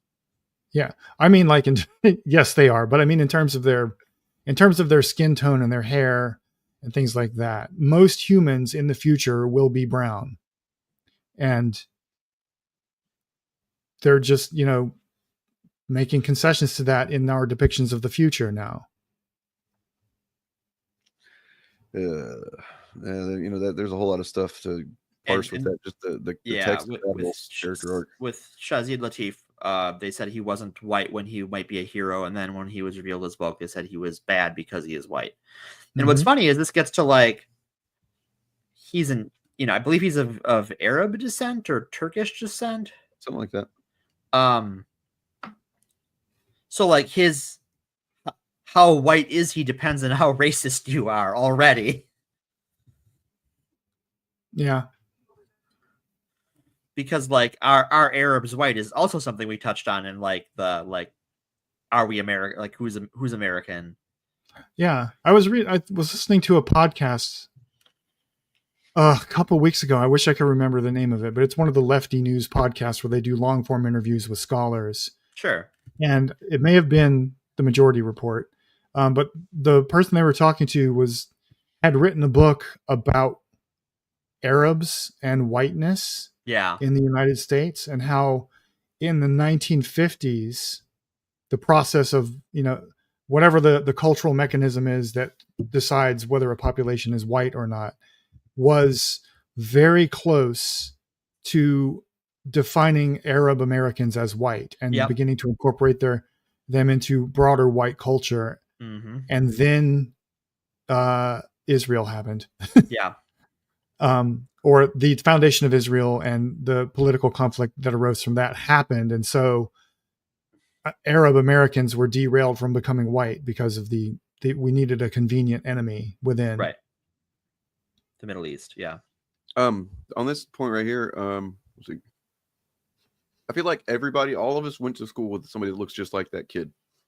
Who then grew up to be hot as fuck. I mean, I'm saying like right there, he looks like that kid we all went to school with, I think. Yeah. Oh, yeah. You know? But that kid always grows up to be hot as fuck. Like, there's no exception. He was kind of annoying, though, at the time. Oh, always. Absolutely. Anyway. So, you know, from there, I think it becomes more familiar. I'm sure a lot of you are more familiar with what happened after that point. That's when, between the release of that trailer and then the release of the next movie, 2 years later, over 2 years later, a lot happened as far as organization, as far as outreach, kind of narrative cohesion, but yeah, to be a fly on the wall in some of those discussions, I don't know, it'd be pretty disgusting, I'm sure, but yeah, a lot of stuff happened, and then by the time Last Jedi popped out, they were ready to go. They were ready to go. The fucking the framework was in place, established for them to just do their full court press grift / radicalization process. So one thing I want to talk about with that, because we see this a lot with like the current griftosphere, however you want to define it, wherein a lot of them would say, well, I liked The Force Awakens, and this movie ruins that movie, even though they had previously said all the things about the Force Awakens and how it ruined Star Wars. They then, on a dime, pivoted to, once that movie was successful, then it was The Force Awakens, or the Last Jedi was going to be the thing that ruined Star Wars. And that we see them continue to do this same tactic over and over again. And there is just not a lot of pushback on it from anybody, other than like you guys on like the Shillcast and stuff. Is the only place. Let's say, like, yeah, I'd like to think I've been pushing back a little bit. Yeah, you are the origin point of pushback on this stuff in a lot of ways. But from like mainstream fandom culture, like that is just an accepted truth that people are going to do that. Yeah. But they don't ever go, fucking quit it. just like you're not a serious person, go away. They continue to treat those people as fans in good faith when they shouldn't. Well, here's why. Right. And they keep sorry. What I was just going to say they keep repeating propaganda until it becomes common wisdom. Yeah. So the way the process plays out is at first people were really surprised by this contingent of fandom and these takes that would come, bubbling up to the surface of discourse and stuff. Everybody like, whoa, what this guy's, and some people would become lol cows. People would laugh at him. They would say, oh, that's really disgusting, that racism, all these expected responses to some of that shit. Sure. And then over time, people thought, and understandably so to a degree, everybody just decided we just need to ignore these guys. Right. And so there's some wisdom in that, you don't want to give them any oxygen, but what that did was that let them go over here into a corner on YouTube, and was a pretty large corner, and allowed them to start, radicalizing younger kids, like autistic people and autistic white dudes, essentially. Yeah. A lot of them, and who had no one telling them, hey, these guys are actually really harmful, because they were being ignored. And every once in a while, an article, Salon would come out or something like that, and they say, oh, you got to do something about this, but nobody would really. It would just kind of come and go away. It's not that nobody would do anything. It's that they were profitable to YouTube. So why would they do anything? And also it's mostly that, but it's also because we don't really know what to do. Social media is such a new thing that we're not adapted to dealing with this. Like, let me tell you what I should do sometime is a stream or a video where I explain all of the ways that it's that I've experienced it doing this in over 5 years now, that gives them inherent advantage doing this shit. Right. There's so many different ways, and then look at fucking holy shit, especially in recent light of recent events. But like, it was like 4 or 5 months ago or something or 6 months ago now, longer, when the Rewriting Ripley and some other people put out a call to demonetize Ryan Kinnell. Yep. Okay, Outpost, Geeks and Gamers, and I think maybe Nerdrotic or something. Yeah. Specific channels, right? Because of specific behavior, specific repeated documented behavior. And what happened? What did they do? They've turned it into, these motherfuckers are kind of crafty, man, because it became about some other channel, random channel that was not an originator of that letter. They signed on to it, Star Wars Explained. Right. But they didn't, it wasn't their idea. They didn't push it originally. But they scapegoated them. No, they became the people that were responsible for it. And they were trying to demonetize Star Wars Theory. Right. For some reason, because he appeared in the video that they put out, in tandem with that. That's one of the most bizarre things I've ever fucking seen, that people fell for that. And YouTube became this fucking, everywhere you looked, there was a video about, oh, Star Wars Explained is fucked up for doing this. It's like, how are you guys not even seeing what actually happened here? It's bizarre. And I mean, I guess some of them have to probably know what really happened, and they're just, running the cover for people. But like, most people never saw. Huh? Most people never knew any of that. Right.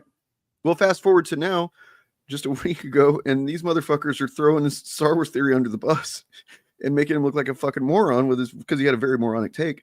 But like, they don't give a shit. Like, they've got what they wanted out of him. They martyred him and let him be the, because they know that if they come out there and they say, these people want us demonetized, they're being unfair. That some people might look at their channels and go, yeah, that makes sense. That tracks, right? And part of it is that like their audiences and the people adjacent to their audiences are never going to see that original letter. Never. Yeah. Never ever are they ever going to go look for it. You know how we know that? Because me and fucking Bob Chaos literally did a 3-hour debate with a couple of guys that challenged us or him to a debate. And for half of it was about the fucking Star Wars tweet about don't be racist. Right. They were so determined. It was like just this fucking really fucked up thing for Star Wars to do. They had never even seen the tweet. They had never seen the tweet. Right. And this is where the sunken cost fallacy comes in. Most people are going to reach their conclusion based on insufficient evidence because that's what everyone around them is telling them. And then when you present them with the actual facts, they will not believe it. Right. Because they've already invested so much of their mental energy into believing the wrong thing that they just keep believing the wrong thing because the brain likes to be a fool. Nobody likes to look like a fool. Right. Yeah. People take it personally when you question any of those decisions. Like I've had a professional interaction where someone was working on a product and there were some things about it when I was asked sort of give my thoughts on how they were doing it. And I'm like, this seems like you're kind of cheaping out here, and here.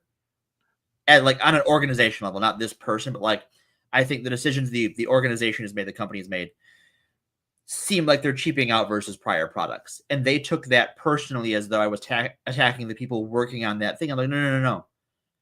It's not personal. It is structural. It's organizational.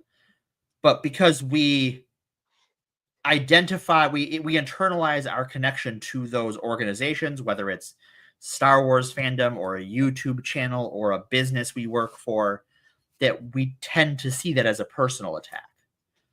And that makes it harder to even hear that you're being disagreed with because you've internalized it. Yeah. And neurologically, the brain processes the first thing it hears about a new subject as the truth, right, and stores it as the truth. And anything you hear after that will be questioned, even if the thing you initially believed is 100% wrong. Right. There's been like actual studies, brain science done on this. Like they'll even sit people down in an experiment and tell them, we're about to show you videos on X subject that you know nothing about, and everything in the video we're about to show you is 100% wrong. And then they show them the video. They wait a week or two, whatever, and they come back, and then they expose these people to information that contradicts the stuff they saw in the original video. And the majority of the people don't believe the second set of information, even though they were told up front everything we're about to tell you the first time is completely wrong. Their brain could not accept that the first stimulus it received was not correct. So it takes a lot more cognitive work to overcome your initial biases than it does to form them. The people that believe that the Force is female is a Star Wars marketing thing. Right. It was because that was the Air Force, right? Wearing that shirt. It was what, Nike or something? I forget who made it, because it was so like whatever the actual source of it at the time was so non-controversial that it just wasn't information I stored. I feel like it was a Nike campaign done in conjunction with the Air Force. Yeah, something like that. It was barely, if at all, related to Star Wars, and it wasn't a Disney Star Wars. Take photos wearing the shirt, and that was it. That's all they. That was it. Yeah. I want to read a little bit more on this, and then I'll be done with it. But like, there's a bit of a surprise twist. A twist. So on VDare, the Nazi website, the head guy Thompson, he wrote, "Say what you will, getting people to think in terms of a movie as anti-white is a huge positive, because it allows them to consider the notion of their own dispossession, especially if they've never even thought of this reality before." So that's the seed of anti-Semitism and just like great replacement theory that was injected into Star Wars fandom right there. So on Twitter, people were considering these white supremacist ideas, including angry Game of Thrones fan, angry GOT fan, who tweeted that weekend in support of the hashtag. And he said, the hashtag boycott Star Wars 7 people have a point. Hashtag problematic. Uh-oh. So it's probably some little kid or something that's got he's been introduced to a new idea that's really bad. So the text included the picture that we looked at earlier with the good guys and the bad guys thing.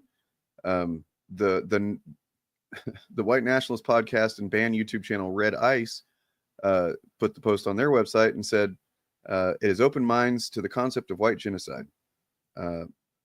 They continue with anti-Semitic conspiracies claiming that Star Wars The Force Awakens is being called anti-white propaganda, and Twitter is ablaze with users calling J.J. Abrams a Jewish activist. Abrams and most of the cast of Star Wars are Jewish. Does Star Wars propaganda connect with the protocols of the Elders of Zion? It always, they're so boring. So, let's see. Yeah, then there's another Got News. Thankfully, that's another website that's down, no longer exists, probably because they did a little bit too much anti-Semitism, and apparently that's the one bigotry that will still get you. Except when it doesn't. Except when it doesn't, yeah. By the way, it turns out that angry Game of Thrones fan was Jack Posobiec, right? Oh, thanks, Bob. Thanks. I appreciate that, man. Thanks. Yep. Yep. Don't let me fucking leave my podcast here, man. Thanks. Okay. Bye. Okay. Bye. Bye. What are we? All right. That's it, man. That was it. All right. Wow. Couldn't fucking let me get to it. Yeah, y'all have a fucking good night, man. Bye. Sorry. What? I didn't mean to jump the gun, but a lot of people don't even know who Jack Posobiec is. So just saying that, it doesn't necessarily connect dots for people. Also, people were saying it in chat. Were they? Okay. Yeah. Dane, All are right, you bye. Okay? It's fine. We're all fine here. Thanks. How are you? I mean, it's just that I you know what? I'm not going to do it on stream on the air here, but okay. Not a fan of having to fight for my ability to speak on my podcast is all. Hey, it happens. I apologize I wasn't trying to steal your thunder, man. I didn't realize you were saving that as the reveal. It's live. Things happen. All of this has been humorous from my end. I wasn't trying to fight you in any way. Sorry. So anyway, yeah, I'm done. That was it. Okay. It was Jack Posobiec. So Noted. omni-racist bigot online troll farm user, friend of Kiwi Farms. Yep. Guy who cites himself.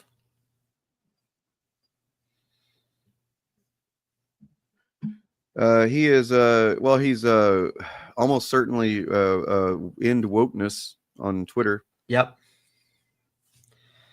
He was this angry Game of Thrones fan. He's been a couple of other accounts as well that have been very successful in pushing these kinds of bullshit and Trump propaganda and whatnot. Mm-hmm. He's shit. So the point that I was going to get to actually was that let's see. Less than a year after supporting the racist hashtag on Twitter, angry Game of Thrones fan would be sitting next to neo-Nazi figurehead Richard Spencer, VDare's founder, Peter Brimlow, and Jared Taylor, founder of the white nationalist group American Renaissance, at the 2016 Republican National Convention. Soon after, he would change his Twitter name to Jack Posobiec and rise to fame as an alt-right leader pushing dangerous conspiracy theories such as Pizzagate alongside Mike Chernovich. These two guys, as well as Bannon, like the amount of influence they had on making MAGA happen, it can't be overstated, really. Well, yeah.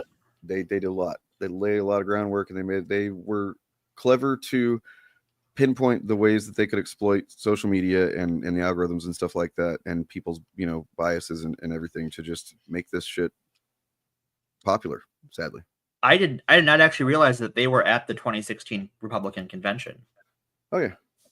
Like I knew that they were like involved in people that were there, but I didn't know that they were there. And I think that sort of goes to it's a really interesting point. It goes to this like mythologizing that we see among centrists and even center right Republicans. They're like, oh, the Republican Party wasn't always this bad. And yeah, it's been that way our whole lifetime. These people just were, for the longest time, were not allowed to be in the forefront. In the forefront, right? They weren't allowed to push things as far as they wanted to go. They just had to settle the same way. Honestly, the same way that we settle with Democrats. I think in a lot of ways they did that for a long time with the Republican Party. They were like, well, we're not literally taking black people's rights away from them like completely, but at least we're making it harder for them to get jobs. That's fine. I guess that's how they would look at it. And yeah, then they right, exactly. They got a cult of personality happening. Yeah, they got somebody involved that it didn't matter what he did. It didn't, like, he basically, Trump just fucking destroyed the need to concern with optics on the right. Like, optics aren't a thing for them anymore. You know what I mean? It's fucking crazy that we still have to worry about optics, but they don't. Well, I think now, we've moved beyond we don't need optics to the cruelty, and brazen incompetence of the Trump administration is the optics they want to present. Yep. It's a severe lashing out by weak-minded, weak-willed, cowardly fucking people that feel like they've been dispossessed and disenfranchised somehow to some degree, and many of them have, just not at all by the people that they've are convinced that did it. They think people that have no fucking political or social power somehow are the ones that did this to them, or it made it harder to get jobs, or made it harder to pay bills, or whatever. When it's like there's objective fucking metrics you can look at that show that's not the case, and what really is behind all this, the shitting of the bed and dying of the empire. Right. Well, it's as your song says.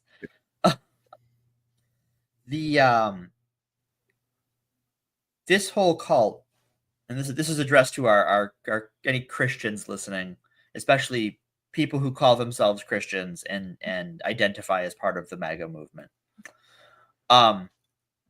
Your movement is primarily about doing violence to Christians. Mm-hmm. Christians are the number one recipient of violence by this administration, by and large. It's not close. And not just like Christians of color, but Christians of all colors. Yeah. It is, yeah. I had a Lyft driver yesterday or day before, I don't forget. There was a trans woman, older trans woman, and it's we were talking about the state of things, and she was saying like, I'm too old to go because there was a Cinco de Mayo protest going on. Oh. And she was like, oh, I'm just too old to get out there. Plus, she was like, plus it doesn't matter. Like everything's already put into place right now. You're not going to stop anything from happening. And I was like, and I felt weird having to say it, but I'm like, yeah, you're right. Like, no, these protests aren't going to stop what's happening right now. But I mean, I think it is important to continue to, just exercise our freedom and to make sure people remember that this stuff is happening, because it'd be really easy to be complacent if everybody just said, well, can't do anything about it right now, and she was like, no, yeah, totally. And she started talking about her family being MAGA, but they're like have always been like decent people and stuff like that. And it's just really fucking sad that they didn't even care about her being trans for quite a while before Trump and before this current movement, and now they do. And that's just like, oh fuck, man, that's so fucked up. Like, how do you go from being accepting of your kid or your family or whatever, and then suddenly politicians come along or whatever and tell you that all this? I don't get it. But I think it's because a lot of them secretly always felt that way. Yeah, probably, honestly. Yeah. No, you're right, because that's what I see my dad as, is like that's what a lot of these people are, is people that already had these feelings about things, but they kept them inside because they knew they were not socially acceptable. And then Trump comes and says, no, you're right. It's good that you think that. I also think there's a level of cognitive division. So like, I have a family member who has a half black grandchild, and this person has said horribly racist things about black people, and his great grandma has said horribly racist things about black people in front of their half black grandchild, because it doesn't dawn on them that they don't see that kid as black, and they don't see that their beliefs hurt them on a systemic and personal level. That thought never occurs to them. They hate black people. Mm-hmm. They have always hated black people, but they also love their grandchild and their great-grandchild until something reminds them that they're supposed to hate black people. And I think it's the same thing with the trans issue, is that they didn't hate their trans relative until they were reminded or told they were supposed to hate that person by the people that tell them to hate everybody else. Yeah.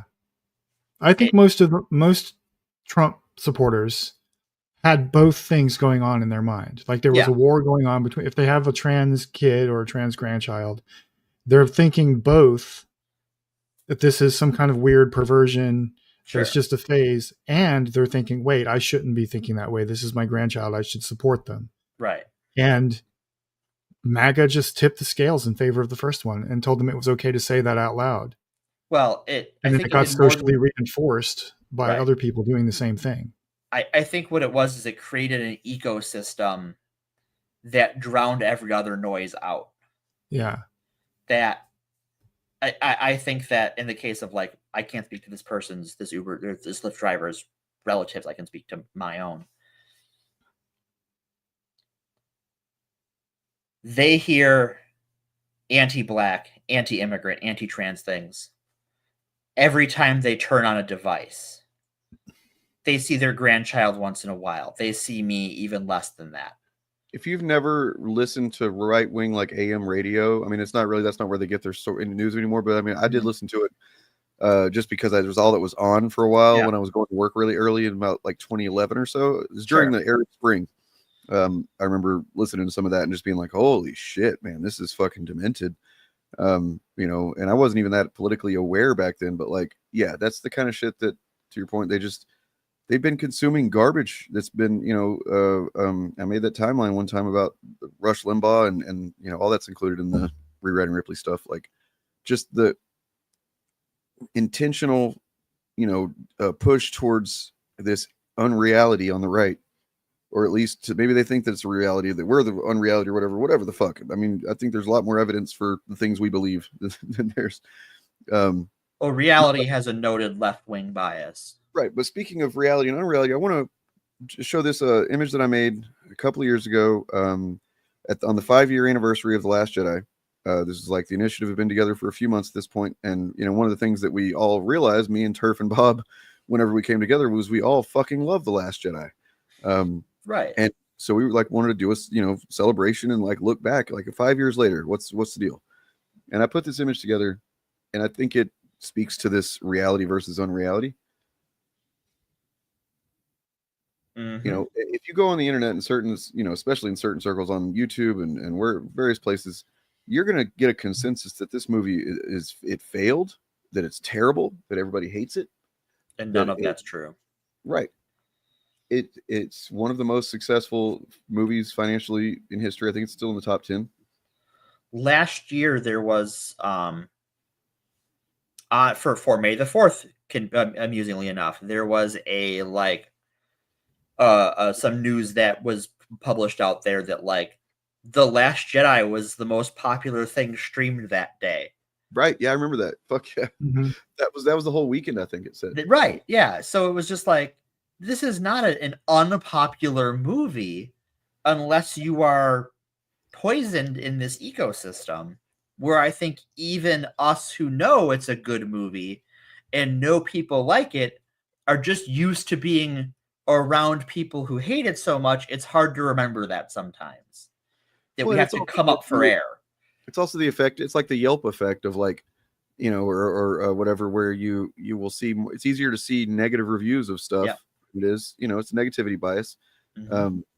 The human mind latches on to negative experiences far more than, anything else. It takes real effort to not let yourself become a victim to negativity bias, I think. Right. Maybe some people have an easier time than others. I have to work at it sometimes. I have to disconnect right now. My media consumption is very limited. I have days I read the news. But there are people that don't ever question their perception as, and to them it's just this is my perception is just flawless essentially. I don't know if they ever think about it, and they everybody I see hates this movie and it thinks the same thing I do, so clearly that's true.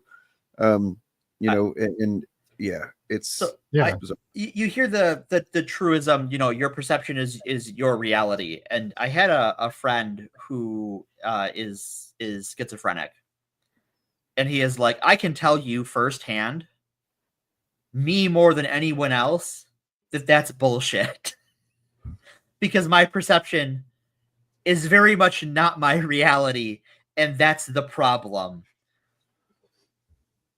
And that was such a teaching moment for me. I learned a lot from him about how people saw the world, because he struggled to see the world as it was. in a way that, well, it's I think that, our perception as an individual, it matters to us. It's the first thing that we're going to consider in any context. But in a society, in a community, in a fandom, by definition, we must consider other perspectives. Right. Otherwise we're not doing it right. We might as well just go be antisocial fucking, losers in the woods or something. And that's what these guys don't seem to get, I guess. It's to certain people, it's better to try and trim off the file off the edges of anybody that thinks differently, and just, they're the freaks, they're the undesirables or whatever. And that's how you get stuff like EFAP, where this objective fucking bullshit lens that right. Objective. So dumb. Heaviest of that serves fascism. That just directly serves. And Chariot's talked about this fucking brilliantly before. Well, she's going to pop up in chat now. But yeah, we said her name. She'll be here in a second. I'm oh, mission. The signal goes up.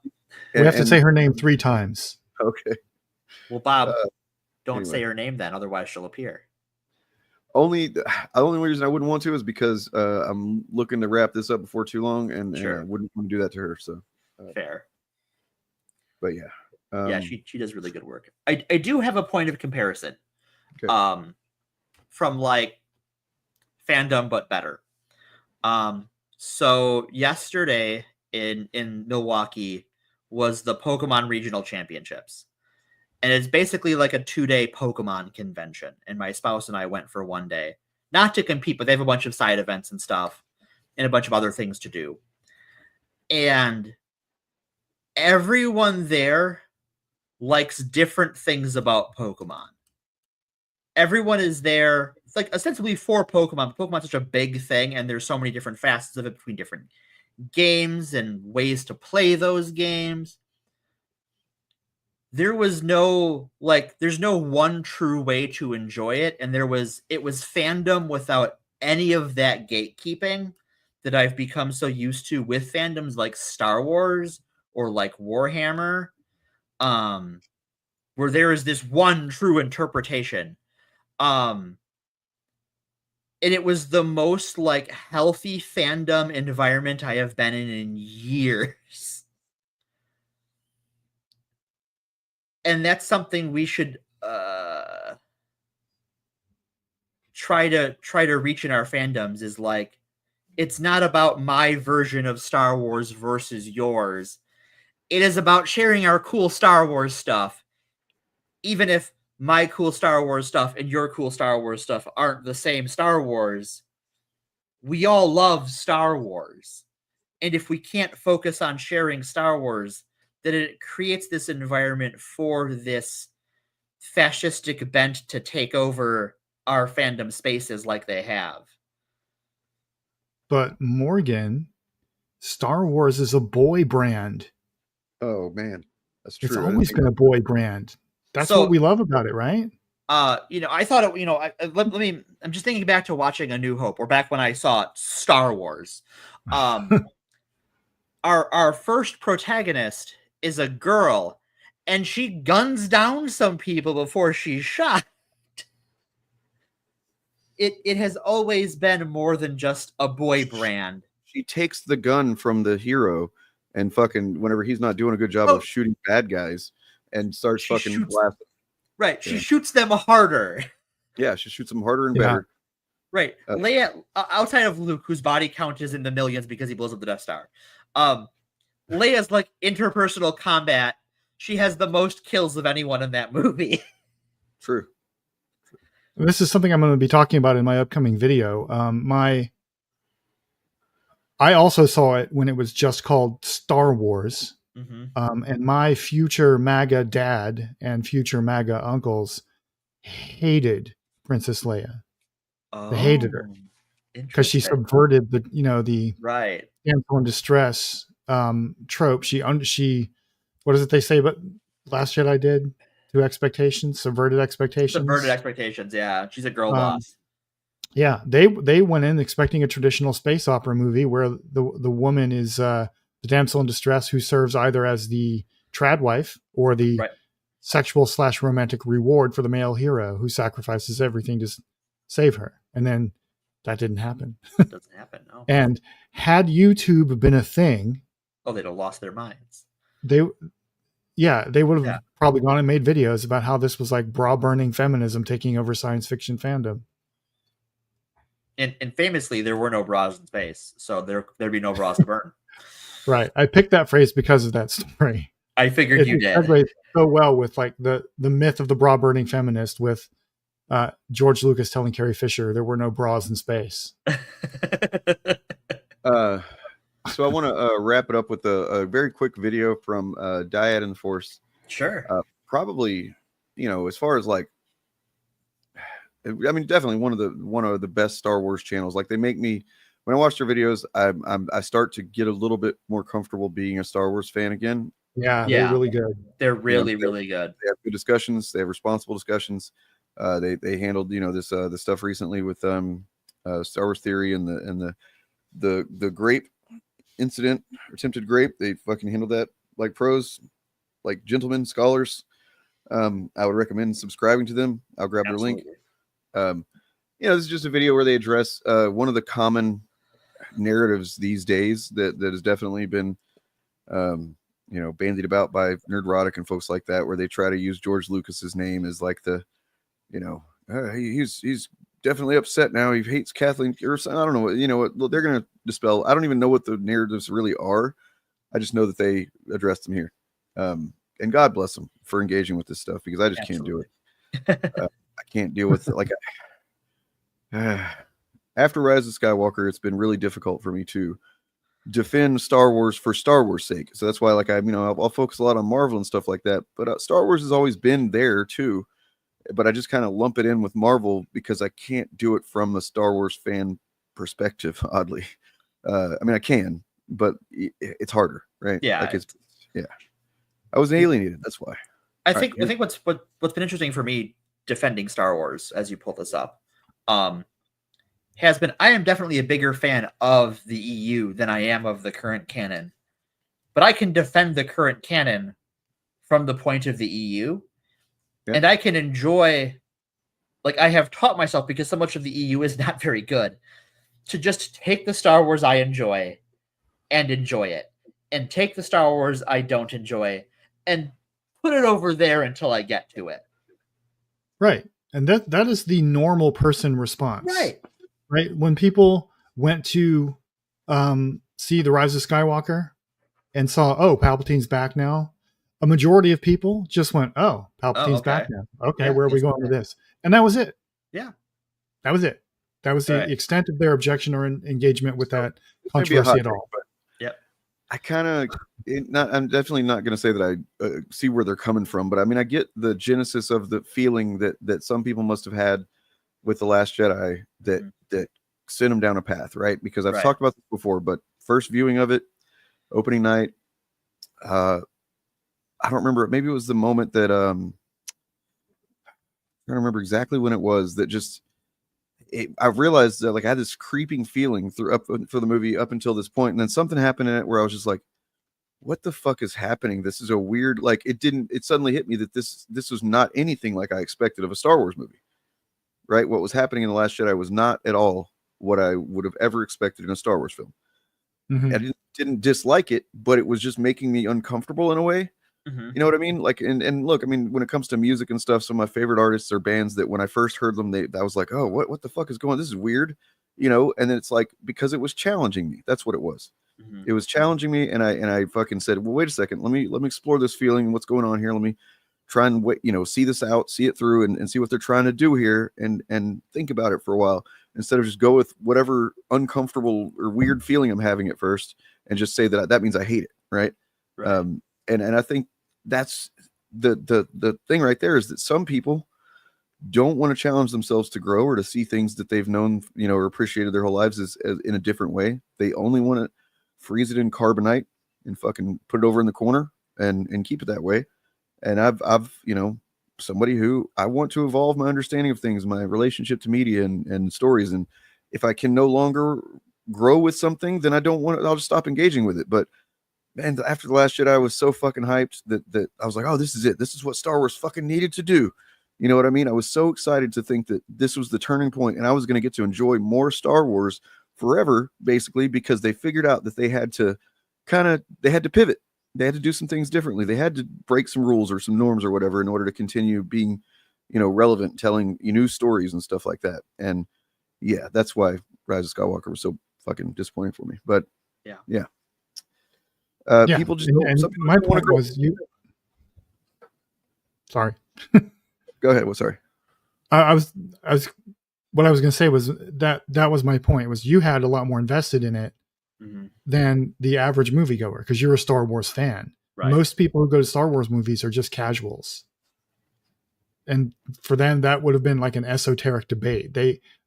I think most people who go to see Star Wars movies or any movies or Jurassic Park movies or whatever just show up for the spectacle. And as long as it delivers them a spectacle, they're happy. At 3 a.m. and I went home hyped to get on the internet and talk to other people who certainly saw it the way I did. Right. Right. I was, it was pretty shocking to find what I found when I got. It was a little wild. It was, I was like, wait a second, what? Luke ruined Luke. What the fuck are you talking about? Did you watch the same movie? Like, how are you seeing? You know what I mean? It really, I couldn't comprehend the takes that people were having about this thing. But they were, and these were people that I presume were fans, because they would argue with me, with minutia of Star Wars and stuff like that. So anyway, let's see what these guys say. All right. Take it to the boys. So there's a video that's floating around with a lot of views that is essentially suggesting that George Lucas was, for lack of better term, held at gunpoint or something to sell Star Wars. And it's this video right here. You know, they're signing the contract. And it says, George Lucas's face while selling the rights of Star Wars to Disney for $4 billion. Is there more to this than meets the eye? And, you know, you'll look at the comments. It's a lot of people who are like, this is the moment Star Wars died. Some person suggests that he's looking at all of the guns in the room. He's like, why are they still drawn? George Lucas has never been an expressive person. You know, with all of the interviews he's done over the years, over the decades, he always has that face. That's him making $4 billion. $2 billion in cash, $2 billion in Disney stock, which he. Yeah, I mean, what face? Like, come on, tell me what face you're supposed to make whenever you're getting $4 billion. You know what I mean? Like, what's the appropriate face for that? $4 billion that has gone up since then, and also his properties, his franchises, and the companies he owned were worth more than $4 billion. Yeah, he sold them on the cheap because he wanted to be rid of them. Well, and because he's still a creative in a way, and he's still technically part of the creative process, being a Disney share board member, because he gets to decide on stuff, right? And like that's it's a disconnected form of creativity, but he's still doing it. And I think that's what he wanted more than money. Like he's somebody who understood $4 billion is way more than I fucking need, but okay, right. That's still fine. It's I'll take it. With $10 billion, 15. What's he gonna do with that? Nothing. Right? Yeah. George Lucas, the one good billionaire, because he did give a lot of the money away. Right. He's like, what the fuck am I going to do with this? Might be inching up on that territory too. Yeah, Pritzker might be. I was pretty impressed by that clip I saw of him. I'd like to see him doing that more. Like to see more of that stuff going around. But yeah, the whole speech is awesome. You should, if you haven't watched it, you should watch his entire speech. The whole speech is fantastic. Cool. Yeah, I have not seen the whole thing. But he's saying the stuff that every other presumably anti-MAGA politician has been afraid to say, essentially. Which he's not really outright saying let's fucking get violent, bitches, but he's right there at the line of saying, he's suggesting it. He is saying that when there is violence from these people, there will be violence back. Yes.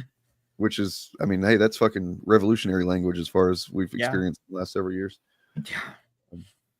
He has made more than the cat. He's made so much money off of this deal that it's insane.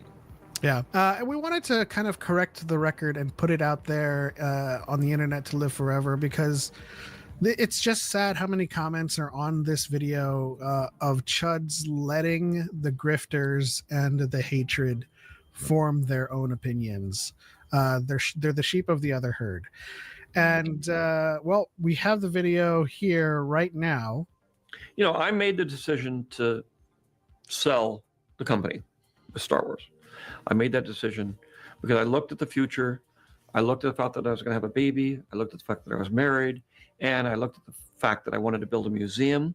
And I looked at the fact that I wanted to make experimental films. So my life was going on a different track. To not realize that George Lucas did not start out wanting to make popcorn fucking blockbuster movies. Mm-hmm. That if you've ever seen THX 1138, that is not something that he just slapped together because it's all I can do. He wanted to make that specifically exactly how it is.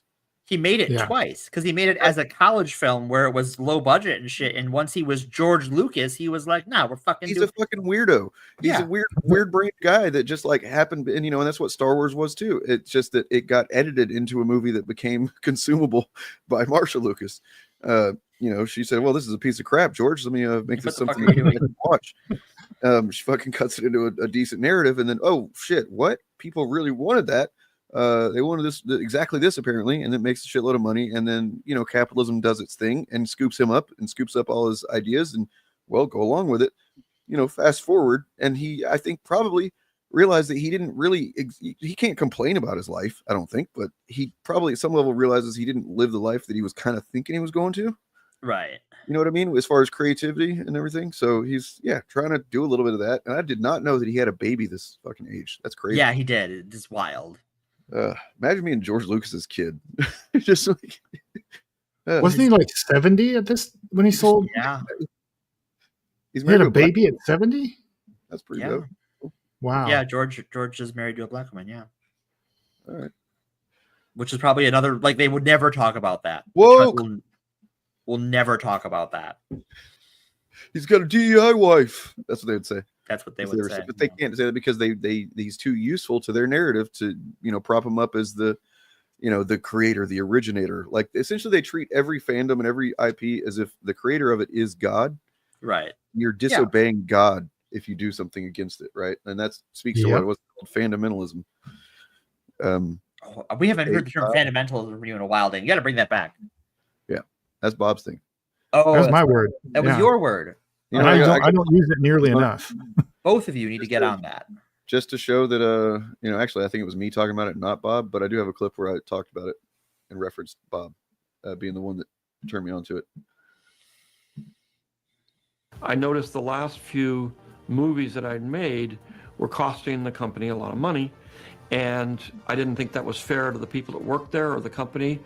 And so I had made a decision to move ahead on the next Star Wars series, and we were starting to do that. I was also stepping away a little bit and turning things over to Kathy Kennedy. Yep. Yeah, Kathleen Kennedy. Not was even a little bit. I don't know. I don't think so. No, I think he's Methodist. Yeah. Not even a little bit. I mean, not that it matters, but I mean, yeah, it's look, all his best friends were Jewish, okay? Are Steven Spielberg and him still friends? I mean, I don't know that you have a falling out whenever you're those two guys. I mean, what do you have to argue about? Have you seen the fourth Indiana Jones movie? The fourth one, yes, but I haven't seen the fifth one. But apparently that one did okay, right? No? I liked it. It was fine. It was a fun They had to sign off on that, right? Who directed that? Did Spielberg direct it? I don't know. Which I have one? no The idea. fourth or the fifth one? The fifth one. The newest one. I actually don't know. Do you know? I don't. Dane, do you know? I literally just asked. I don't know. Right, yeah, let me look it up. We're all just like, wait, who did direct this movie? I remember I was like, I got roasted because I defended Crystal Skull when it came out to some people. I was like, look, man, I kind of think it's cool that they're not aliens, they're interdimensional beings. And like aliens? It was directed by James Mangold.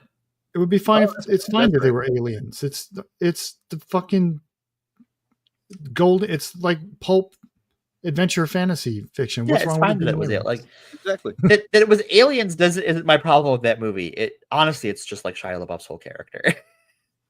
Yeah, I just don't like Shia LaBeouf as an actor. Like, come on, he cannot act his way out of a paper bag. How do you fucking choose that one over fucking? Is that true? Sean, are you trolling us? Are you a troll? You have to tell us if you're a troll. The third one is obviously the best one, other than the first one. Because there's two different movies, right? Like the first and the third one. Like I don't know that I could pick a favorite because they're radically different movies, but I love them both. Yeah, the second one's kind of lame. It kind of sucks. I'll be honest. I don't like it. The second one's kind of lame, but you have to remember that it's a prequel to the first one. Yeah. If you watch it first and then watch Raiders of the Lost Ark, you can see the character arc of Indiana Jones from kind of he doesn't give a shit to he's like a heroic person. Well, you also it's important to remember when you watch that second one, because it is very tonally different than any other one. And Steven Spielberg was going through a divorce at that time.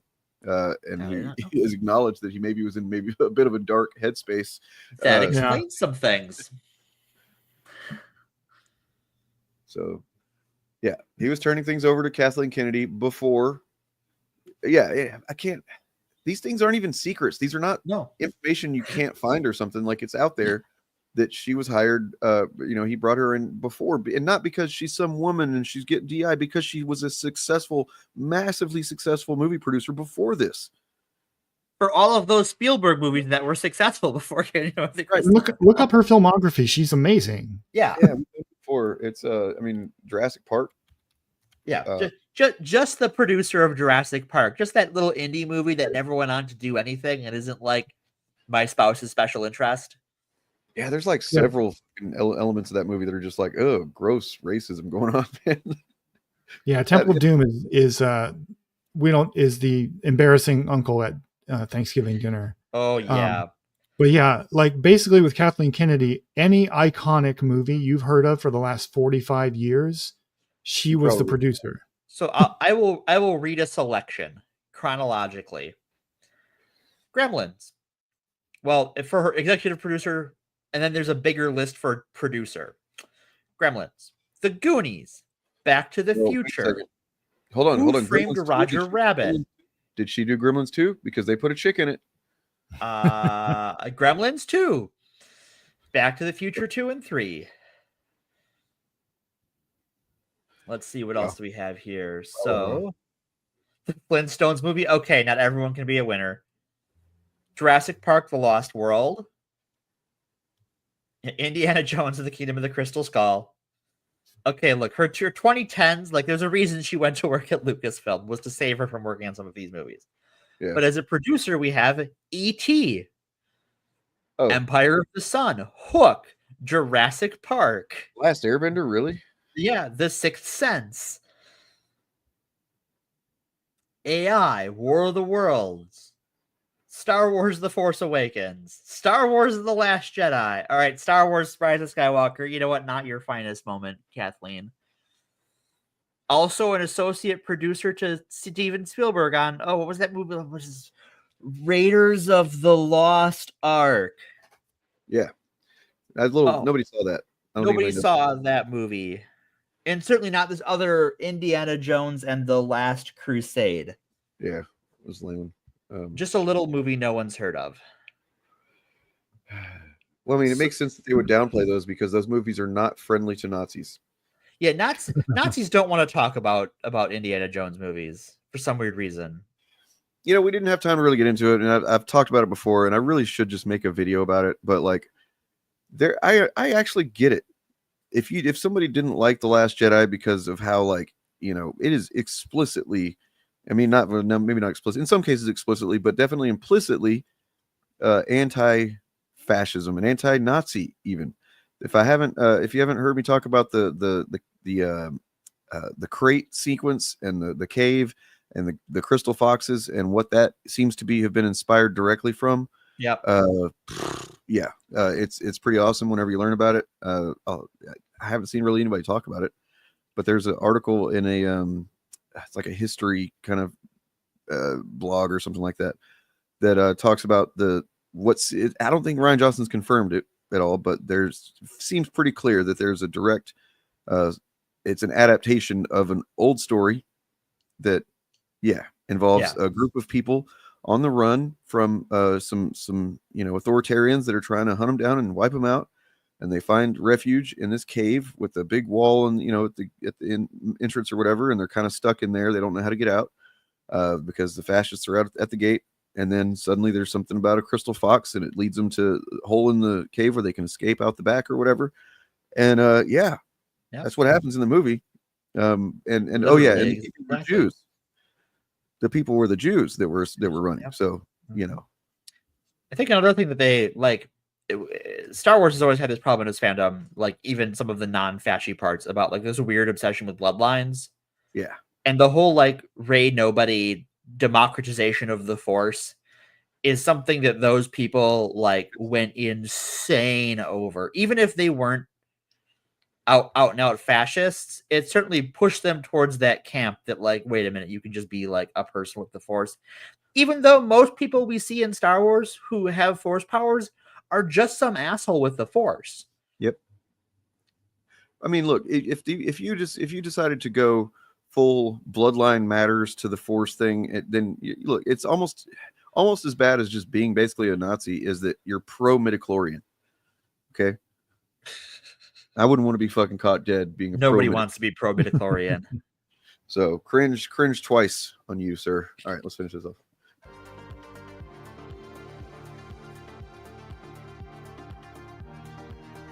few months before he closed the deal, George hired the producer, Kathy Kennedy, to run Lucasfilm. It was an interesting move on George's part. We were on the verge of buying the company, but he suddenly decided who was going to run it and ultimately produce the upcoming films. It didn't upset us, but it did come as a surprise, just as it surprised Kathy to learn that the company she was agreeing to run was about to be sold. Kathy's a legendary producer, and she has been a great partner, and this was one final way for George to put someone in whom he trusted to be the steward of his legacy. Wow. Yeah. What happened was Disney said, gee, or Bob Iger said, gee, if you really want to sell your company, if you're thinking about selling it, because we were talking about retirement and what are you going to do after all this kind of stuff. And he said, well, if you really want to sell it, we're very interested. So that started that ball rolling. And I knew that was going to probably take, to do it right would take about 10 years. And I said, I'm 70. I don't know whether I'll be here when I'm 80. Every 10 years, the odds get less. And so I said, and I'm not ready to do that because I want to do these other things. So I have to make the decision on my own that it's time for me to move on.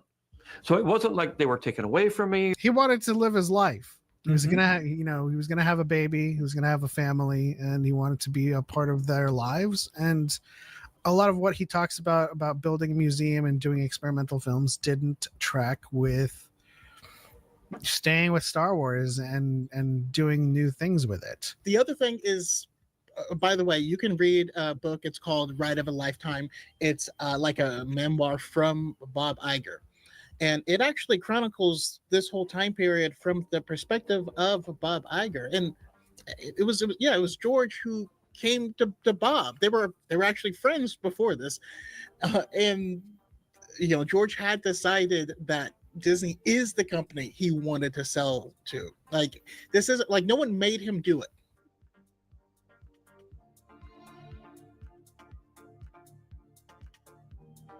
No one came in and they started strong-arming him. No one just started throwing numbers at him in order to take over the company. He decided, I want to sell this. What's even more than that is at the shareholders meeting this past year, he stood up as the single largest shareholder, backed Bob Iger's vision for the company going forward. Like, y'all are just, oh my God, you have no idea what you're talking about. It's crazy. And there's a comment on here that has 39,000 likes that said the exact moment Star Wars died. I don't know how many times Star Wars has died, but for the love of God, if you continue to think it's dead, stop coming back. I mean, like, if this was the moment it died, it surely didn't die yesterday. It didn't die last year. It didn't die with The Last Jedi. It didn't die with The Acolyte. Every single project that happens, someone says Star Wars is dead, and it's hilarious. Anyway. All right, those guys are awesome. I'm gonna put their link in the chat here. Absolutely. Subscribe to them if you're a Star Wars fan. You should do it. And if you're not, why not? Support them. And yeah, they do good work. That's a really good video to put out there. Considering, yeah, the kind of the yep, that's it. I mean, I was look, there. George's I saw it happen. George's original vision was destroyed by Marshall Lucas. Okay. And we, everyone, and George Lucas are better for it. Yeah, it's so crazy to think that he would just be like angry at what's going on or whatever. And it's like, it makes sense too, that like, you can't just, he would have been dedicating. That's what he was talking about essentially, is that, am I prepared to dedicate the entirety of the remainder of my years to Star Wars? Because that's what you have to do. You can't, it'll be all or nothing for him. You know, you have to, like, you can't just have one foot in and be George Lucas and, you know, like he cares about it too much. So he either has to let it go in the same way, you know, a parent has to let their kid grow up and move out on their own eventually and stuff, or commit the rest of his life to it. And I, you know, you want to do totally that, understand that decision. Especially at a point where, like, we're talking about like the peak of people versus George Lucas style content on Star Wars, and the like every new Star Wars thing sucks that had been going on for 20 years at that point, or 10 years at that point, really. It's time to move on, right? Like, I don't, if I was George Lucas, if like every super successful movie I put out was the worst thing ever, according to quote unquote my own fans, yeah, I would sell too. Yeah. there was no winning for him. I mean, other than the money, but like Yeah. that's not, obviously he cares about more than that.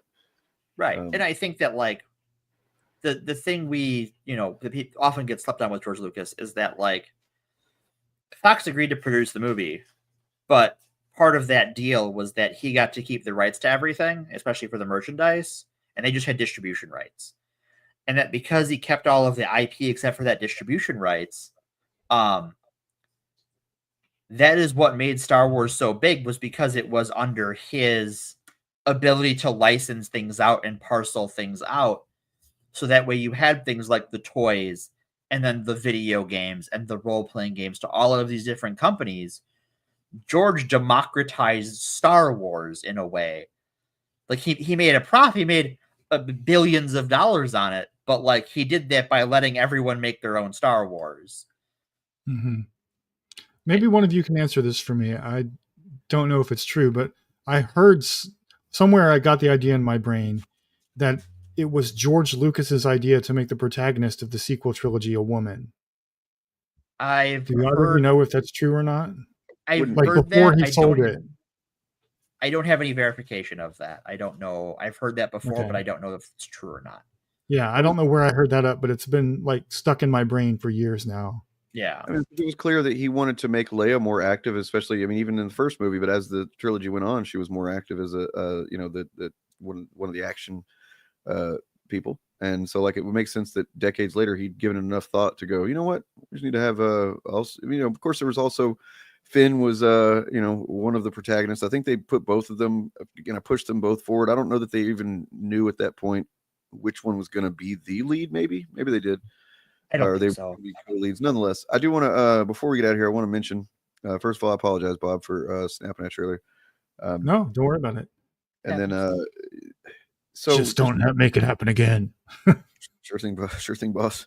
An update on all of this stuff, the stuff that I've covered on my channel since I started it, the stuff that, we've talked about so much, and that really kind of the genesis in a lot of ways was through the stuff we talked about tonight. These channels are not doing well. And I want to thank all of you who have done the things that are necessary to make that possible. But, not just liking and subscribing to me, but like better channels than them. You know what I mean? Like, if you support channels like Pillar of Garbage or Anthony Gramuglia or Eric Debunks or Organized Chaos, or you support Turf Nation, or you support Bob the Old Ways, or whatever, I appreciate it. It is, we're now starting to see the worm turn to a degree.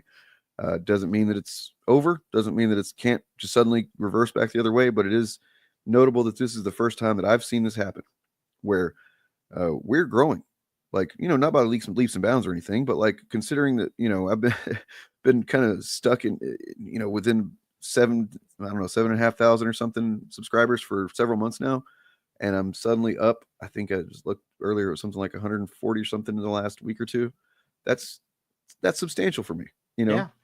And then, not the only one either. Pretty much everybody that, we kind of associate with, except for a couple of the channels that are the largest channels of our friend group, they haven't seen the same kind of thing happening. So it kind of looks like instead of just being they're pushing fan channels instead of anti-fan, they're just pushing smaller channels, it seems like. Yeah.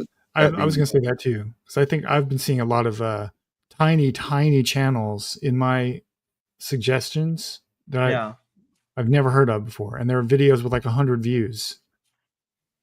Yeah, I had one today that was like, oh, this looks interesting. And yeah, it was a channel with 1,000 subscribers and 500 views on the video. Yeah. That being said, if you go to any of these videos and you're, kind of go in the comments or something and you see any chuds talking shit, sure, engage with them because it helps the channel, but don't take it seriously. Don't don't invest in it emotionally or anything like that. These people don't matter. Their fucking opinions aren't barely even real most times. Sure, engage with them if you can keep them on the hook so you can help boost that video, do that. But like, otherwise, don't take it to heart. And yeah, don't stress yourself. When it comes to dealing with chuds, don't hesitate to let them know that you've come here to laugh at them, because they are not serious people who want to be taken seriously. And the best thing you can do is laugh at them because they fucking hate it. They more than anything, everything that they do is an expression of their